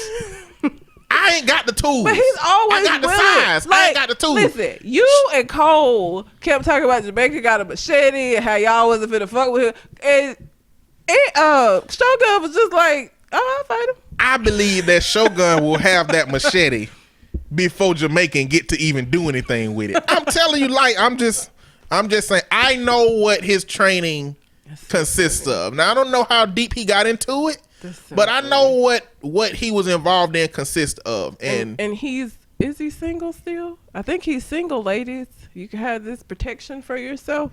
I'm doing this because he did the whole winter date with Cole Jackson. So Shogun, we got you, man. I'm gonna get you nice lady. What if he don't want no lady right now? He's dating, isn't he? I mean, I don't know. He was dating. I don't know if he's still currently dating. He was. I don't know. Nothing would lead me to believe that he doesn't want a woman. Anyway, so that's Regine. They've been calling her Resume. I hate them so much. Resume and Toyota. We spent a lot of time talking about this damn picture. We did. Because time is finna be up. But I got to talk about this Roseanne stuff, okay? And it's less about what happened. Clearly, everybody know what happened. But it's about the connected events that happened after that. You know, so, okay. Roseanne tweeted out Valerie Jarrett. And Obama was like a monkey and something had a baby. And it was just Valerie Jarrett. No, it was both of them. She did not put both of them in that tweet. Yes, she did. Because had nobody said nothing about President Obama as it pertains to that tweet. They only been talking about Valerie Jarrett. I don't know what the tweet was. I'm trying to find it. We trying to find a tweet, y'all. Because to see if it had Obama. It just said VJ. I think it just said VJ and it was a reference to Valerie Jarrett. Oh, no. God dang it. So, why are you... Turned it up for the YouTube thing I was looking for.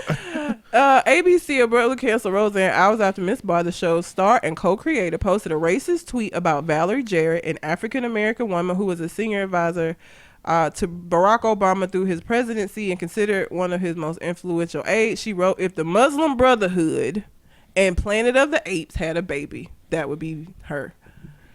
I'm just saying it was just about her. That's what I was saying. It wasn't about... The Muslim part wasn't about President Obama? Why would it be the Muslim Brotherhood and Planet of the Apes? Just because she don't like Muslims. Or but maybe it's because... Muslim have to do with Valerie? I don't know. Maybe it's some aesthetic. I have no idea. When I saw that, I thought... Well, none of the criticisms have assumed that part was about President Obama. Yeah. The only thing they mentioned is that she was a part of President Obama's administration. That's kind of all they've been talking about that. But yeah, she basically said she looked like a... Now, and the Muslim Brotherhood, which I don't know why she was... Now, so this is the problematic thing for me. Like, the problematic thing is Valerie Jarrett does not look like an ape, but she does resemble the characters that they used to create the apes from the first Planet of the Apes movie. She do look like that. The people who were in that movie didn't look like real apes. They were just a reimagining of apes if they were more sophisticated in society. They had a light-skinned lady ape on there. They did. And it do kind of look like her. The problem ain't about the aesthetic of what it actually looked like. The problem is the long, deep-seated history of racism as it pertains to white America trying to connect black people to apes. Yes. At the level of saying... their IQ is lower than ours. They are subhuman, similar. I told you she do. You never seen it? I've seen it. I haven't seen her. I've seen the original. Yeah, she looked like... That's so fucking terrible. You know, so even if... Listen, I think Roseanne is if her racial sensitivity is on 10%, if she have any. But I think it's possible that she didn't mean for it to be directly racist. But I also think that there's possibility. I feel like at this point. Well, no. What we're saying, what I'm arguing is that white people should know better about using monkeys as it pertains to black people. Yes. You know, I'm saying that it's possible that she didn't think about that history, because just like a whole bunch of white people don't know about none of the history about black people and none of the offensive things that they do. So you think she just pulled ape out of the sky? Like she just happened to use ape? Like she didn't know? Of all the things she could have said this woman looked like. I'm not saying she don't know. I'm saying that white people are ignorant enough about the history that's important enough to us that don't mean nothing to them, that she could have been looking at Planet of the Apes and be like, that look like Valerie Jarrett. I'm finna post this tweet. I just because feel she like said that's too coincidental. Because she's blaming it on. She's saying this on Ambien. But she made it. She didn't say you just look like a random ape. She said Muslim Brotherhood plus Planet of the Apes have that. You know what I'm saying? I ain't giving the Planet her. of the Apes just makes a movie reference, but that doesn't. I just feel like either way, it's coincidental that she used ape and didn't know or didn't recognize what. I'm not saying it's not. I said it's possible that she wasn't blatantly like saying, "Red, you a monkey ass nigga." Like it wasn't like that type of situation. It's possible, but it don't matter. What I'm saying, it don't matter. How's she blaming Ambien for this? Bitch, I done took lots of sleep aids because I have fibromyalgia and it makes me not able to sleep. So I have to take something to help me sleep at night. And I ain't never posted no racist shit when I was on the cusp of sleep. I can't let you interrupt me again, though. Because this time you interrupted me, it sounded like I just took up for Roseanne like a motherfucker, okay? You just gonna go into Ambien. No. Let me finish my... Okay, go ahead. It don't matter, okay? Because whether white people know it or not, every white person should know that you can't use the word monkey when it comes to black people, okay? Porch monkey. We've been called all kinds of shit. You can't... Monkey...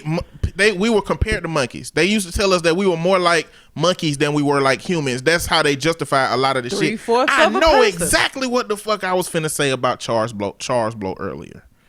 Charles Blow earlier, he was saying that on the slave ships, he said that black people were jumping off the boats and killing themselves. And the only way that the white people doing that then could justify that kind of existence is to minimize our existence, to make us seem less than, to make us seem like we weren't human. Because if we're human in that situation, they're doing the same. They're doing something to us that they can't accept, but they can accept doing it to something that they don't believe is a valuable creature. And that's the point he was making, was that's what Roseanne's comment did. It invalidated us as human, as the history shows. But you don't even have to be human for white people to care. They gave Michael Vick all kind of shit about them. And I love dogs. I am not saying that people who do shit to dogs should not be punished, because it's just fucked up and you shouldn't do it. But they care about things that are not human all the time. But if dogs is what they went to go get from Africa all them years ago, and they was doing the same thing to dogs that they were doing to us, I bet they would construct some kind of reality that made dogs less than, so that they could accept their own bullshit that they doing. So that's the point. The point is they created a reality. They used the reality stone, the white reality stone, to craft a reality that made them not feel bad about themselves for doing what they were doing at that time. And that's what a comment like that seeks to do. But this had a ripple effect, okay? So Donald Trump originally connected himself to Roseanne by saying, hey, look how successful the Roseanne show was. Look, it's a show about us. It's a show about the people who ain't spoken for. That's who this show is about. And so people started saying, hey, is Trump going to speak out about this, what Roseanne said? Not because he should speak out about any injustice that celebrities do, but because he attached himself to it. Mm-hmm. He started off attaching himself to it. So now what you have people on the right saying, oh, y'all are just trying to make Trump be accountable for everything that bad that happened in America, because no, it's because he attached himself to it. But what happened is, and it happens every time, when one bad thing happened for the right, on the right, something bad happened on the left. So Samantha Bee, who has her show called Full Frontal, mm-hmm. as she was, advocating for immigration rights, she called Ivanka Trump a feckless See you next Tuesday. I'm not gonna say the word, but that's how they've been saying it on the news cycle. Yeah, that's how you say it. See you next Tuesday. I just don't even know how that word got so bad and how it crept into. I don't know why it's such a bad word that people have to use "see you next Tuesday" for, but yeah, it is. I mean, in whatever culture or group that came up in and how invalidating and harmful it was, I just would like to know the story of how that word got so bad, because I've nobody. I get maybe people don't use it in the black community, because I ain't never heard anybody say that ever growing up. I've heard white people, like, as I've gotten older, made white friends. But and so because she is considered the left now, everybody wanted Samantha B fired on the right. So it's just become these contests. And so Roseanne got fired, right? Yep. Samantha B came out and said what she said, and among the Republican uproar, Samantha B got fired. And then ABC still employs Joy Reid. Now, I ain't know nothing about Joy Reid's history. She's just a black lady that be saying some good stuff every now and then, you know, as it pertains to race. And it turns out that her blog had a lot of stuff about homosexuals and Jewish people. And now everybody's mad because ABC got a double standard, because they'll fire Samantha B, but they won't fire Joy. Like, it's crazy, because to be the party that advocates for First Amendment rights as it pertains to being able to say what you want to say, it stopped being about the rights, and it started being about revenge for Roseanne getting fired. Like, I don't know. That's crazy to me. Because if you believe in First Amendment rights, and if you believe in the rights for businesses to make decisions, then businesses can make the decisions about any of their employees that they want to. But I guess what I need to know is, should we be monitoring what other people say like that? Like, how deep should it go? What do you mean? How deep? Not even. Regular people get fired all the time for saying shit like that. So, what do you mean, how deep should it go? Because that girl who, I don't even remember what she worked for, but said she was going to Africa and she hoped she didn't come back with AIDS, got fired. Like, people get fired all the time for bullshit, saying stuff. Because you are not free from consequences from your job. You're free from consequences from the government. But you can say whatever you want to. So, that means that anybody in the limelight who says something offensive should be fired. Well, it's up to the individual companies because the reason why people get fired is because that company deems that the bad publicity that they're going to receive and not firing that person is too great. So it isn't across the board that the companies make the decision. So the next question is, if the individual companies make those decisions, should they retroactively make it for people who have said problematic things in their past too? What do you think? Because that's the issue with, so Roseanne said inflammatory stuff, she's on the right, fired. Samantha B said some inflammatory stuff on the left, fired. Yes. Joyanne Reid is employed by the same people that fired Samantha B, but what she said was like in 2005, 6, 7, 8. Well, and again, from the perspective of a company, it is whether or not they're going to be negatively impacted by it now. Samantha B, that happened now, so they're going to fire her. The same thing with Roseanne, that happened currently, and they're currently going to take a hit from it if they don't fire her. Joy Reid got away with it, and they were able to continue on, and there wasn't enough of a stink mate for that company to fire her. So now I don't know about retroactively going back and doing it. And I think another thing that a lot of people are missing is 2005. That was 13 years ago. That's what I'm saying. I think what another thing that people is missing are that people can grow. You know what I'm saying? People can change their perspective, and the times change. For example, Harvey Weinstein in 2005 would not have been where he at right now. Yes. There was no Me Too. There was no support and advocacy for women. There was no open dialogue about what men are doing, men in power specifically are doing to women. It's a different time today. Now you can't say stuff like that. You know, George Carlin, A lot of old comedians that don't do comedy no more, that shit was so fucked up. And they wouldn't be able to do that today. They wouldn't be able to do that But stuff that doesn't today. mean that they go back. Yeah. So the climate of our society is too different to think that you can go back and cherry pick stuff out of people's past and apply them to today's standards. Clearly, unless it's rape. Yes, go back and find anybody that you have raped or did you wrong and expose those people. But things just like unpopular opinion and things that will have a bigger footprint on today, dialogue wise, like the stuff that these people are talking about. I don't know. I just, Don Lemon keep asking the question, are we getting to a point where like anybody that says anything of offensive can't have, because like how close are we getting to infringing upon First Amendment rights? But that again, I wish people stop saying that. Your First Amendment says the government cannot. We're not there at all. Your place of employment has a right to say that they don't want you representing them because of your fucked up mouth. But the First Amendment only protects you from the government. I don't know why people don't understand that. It doesn't mean you could just say what you want to say just in general without consequence. It doesn't. Now, if the government start handing down these things, or you're getting fined by the police because of this, or that's different. But your job can do that. It's debate whether we're getting there or not, because when the president of America can sit in a room with 32 NFL owners and talk to them about making rules to where these NFL players can't do that, because it wasn't no rule before that.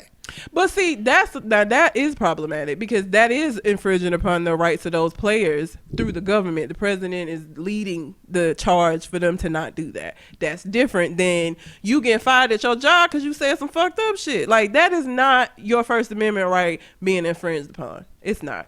Roseanne should have kept her fucking Twitter fingers off the keys and should have just went on to sleep like Ambien is designed to do.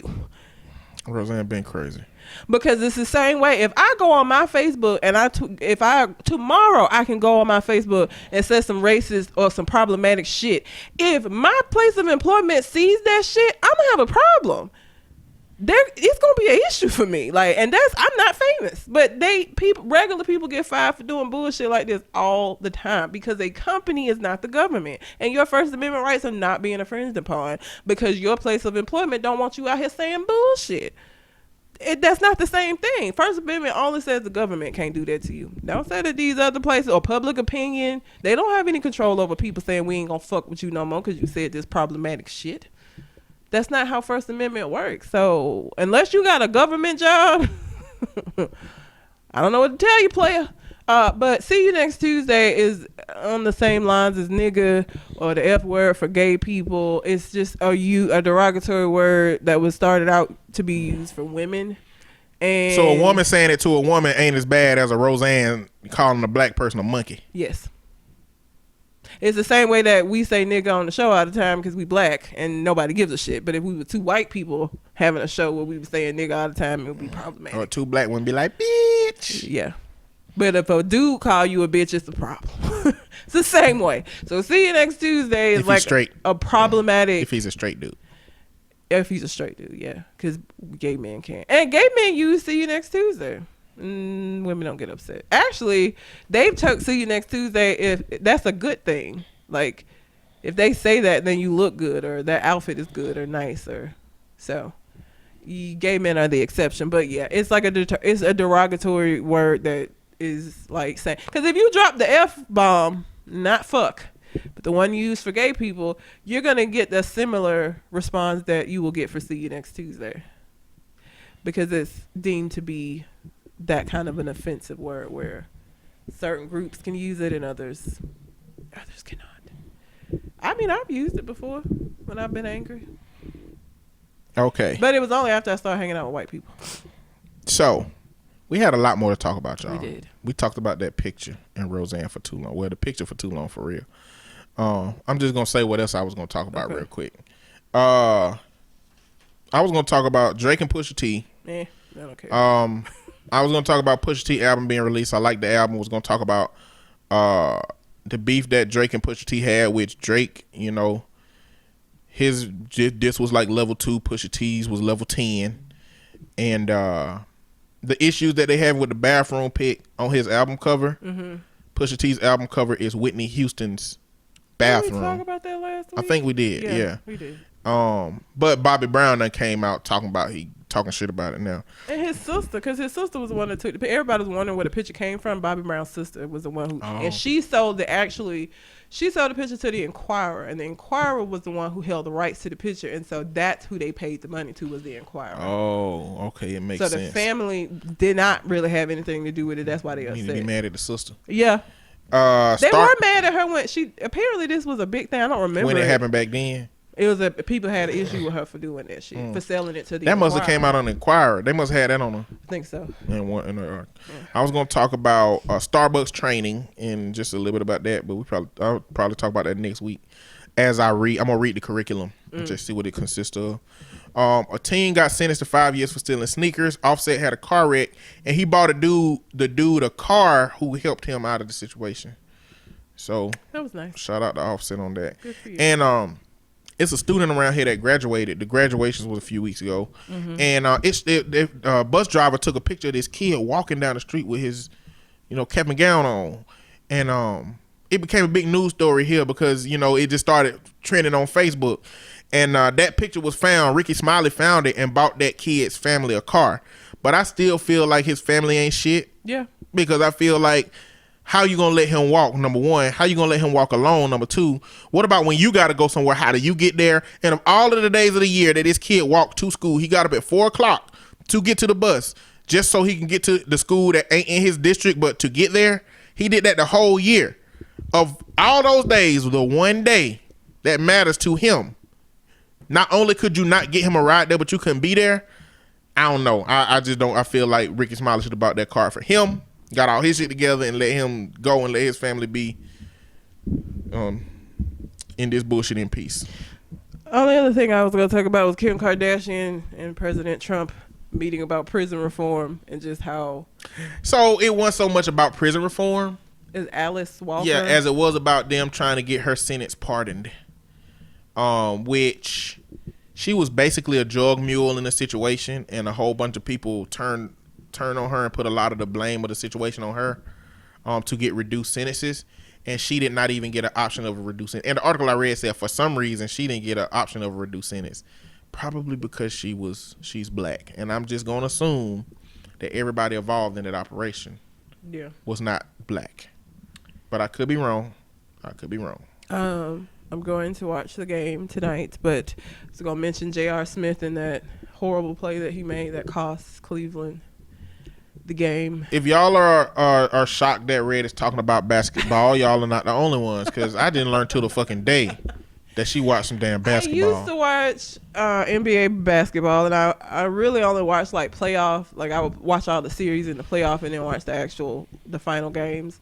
And then I don't know, I stopped watching it, and then the guy that I'm dating is into it, and so I started back talking about it because I talk about it with him. And then when I saw this, I didn't watch that game, and when I saw that, I was like, fuck, that must have been a good game, because I would love to see that like when it happened, as opposed to seeing like the replays of LeBron being like, motherfucker, what you doing? Like J.R. Smith thought that they were ahead. It was the end of the game. They were actually tied. I know what happened. He ran the clock down. For anybody that didn't know, he ran the clock down. They went into overtime and lost. And Golden State won. Because everybody morale was gone. Like they were trying to figure out whether they should beat JR ass or not. That's why. Oh, it was so funny. So now I want to watch the rest of the finals just because I don't want to miss something else. I don't watch sports. You know what I'm saying? NBA I know about playoffs. sports. I played all through high playoffs. school. I played basketball in high school. I played football in high school. So I know about sports. I know what's going on. I used to go to NBA the final like parties. Like I was really into it, but I don't know. I just stopped watching it. But if LeBron James keep dropping 50 plus points in the playoff and they don't win, J.R. Smith first off, he gonna come up missing. He already got the IQ of a toddler. Okay, as evidenced by not knowing what in the world the score was at the end of the game. Okay, At the most important, like if you gonna be off on the score, be off on the score first quarter, second quarter, like by halftime. But like at the end of the game, when it matters, you should be up on what the score is. Like, and LeBron. First of all, the memes are hilarious with LeBron like pointing, like, "What the fuck are you doing?" And they got JR running to the liquor store to get some Henny instead of shooting the ball. Okay, but yeah. J.R. Smith up. has a history of making bad decisions on the court. Yeah, but that was fucking terrible. Like, it was pretty bad. And then I was just gonna talk about the side chick who sent nudes of her man to his wife and his daughter. I want y'all to know how. I just want y'all to know how ambitious our show is. Y'all hear all this shit? It'll take us 5 hours to talk about all of this stuff the way we talk. You see how much shit, like, we both have a list of stuff we want to talk about, and we kind of like modify it with the flow of dialogue. Yeah, I have to talk about stuff less, or in this case, not at all. I'm just realizing how damn ambitious we are. We gonna have to cut. We used to only pick. I think we're gonna have to go back to picking like 3 stories and just. I think we just got to like time. Like we got to set 10 minutes. And I just don't feel like this. I feel like it's more realistic to just pick less stories. If we get in a pattern of monitoring ourselves time wise, we went from an hour show to a 2-hour show. Like when we started, we were doing like an hour, and the show was like almost. But we also weren't having letters. We also weren't reading poetry. Yeah. But we were still doing the questions. We were. We just didn't have as many letters as we get now. Well, and we weren't as detailed in the answer. When we had the question, the letters take way more. Like we talk way more about these letters. It's been about 45 minutes every time. Yeah. It take us 45 minutes. It's been taking us 45 minutes before we get to our stories. Yeah. Regardless of whether they was questions or whatever, because we're doing a whole bunch of random stuff. Yeah. So I just think our stories is just too ambitious. We got too many. Or we talked about that picture for about 35 minutes. We never know what's gonna lead to that, because last week it was the dancing doctor. Yeah, it was. So you don't know when you go into a story how much we're gonna talk about it. You right. Because I didn't expect us to talk about that damn picture for that long. We didn't talk about it in post-show or pre-show. We talked briefly about it. Yeah.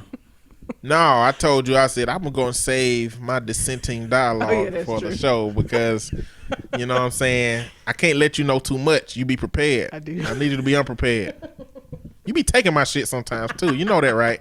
I know you know. I don't know. Yes, you do. How do I know? Huh? What? I take your stories? No, you don't take my stories. You take some of what I said and you put it in what you saying before I get to say it like I was saying it before we talked about it. Oh, I do that with some stuff you said before we talked about it. Oh, well, stop doing that then. I have.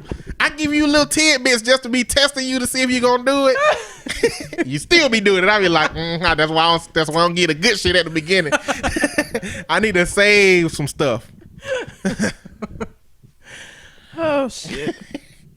Yeah. Anyway, we could have probably had that little 3 minutes off of the mic, but whatever. But anyway, you got anything else on your mind? We ain't got time for it. All right. Well, until we kind of next conversation. We out. Holla.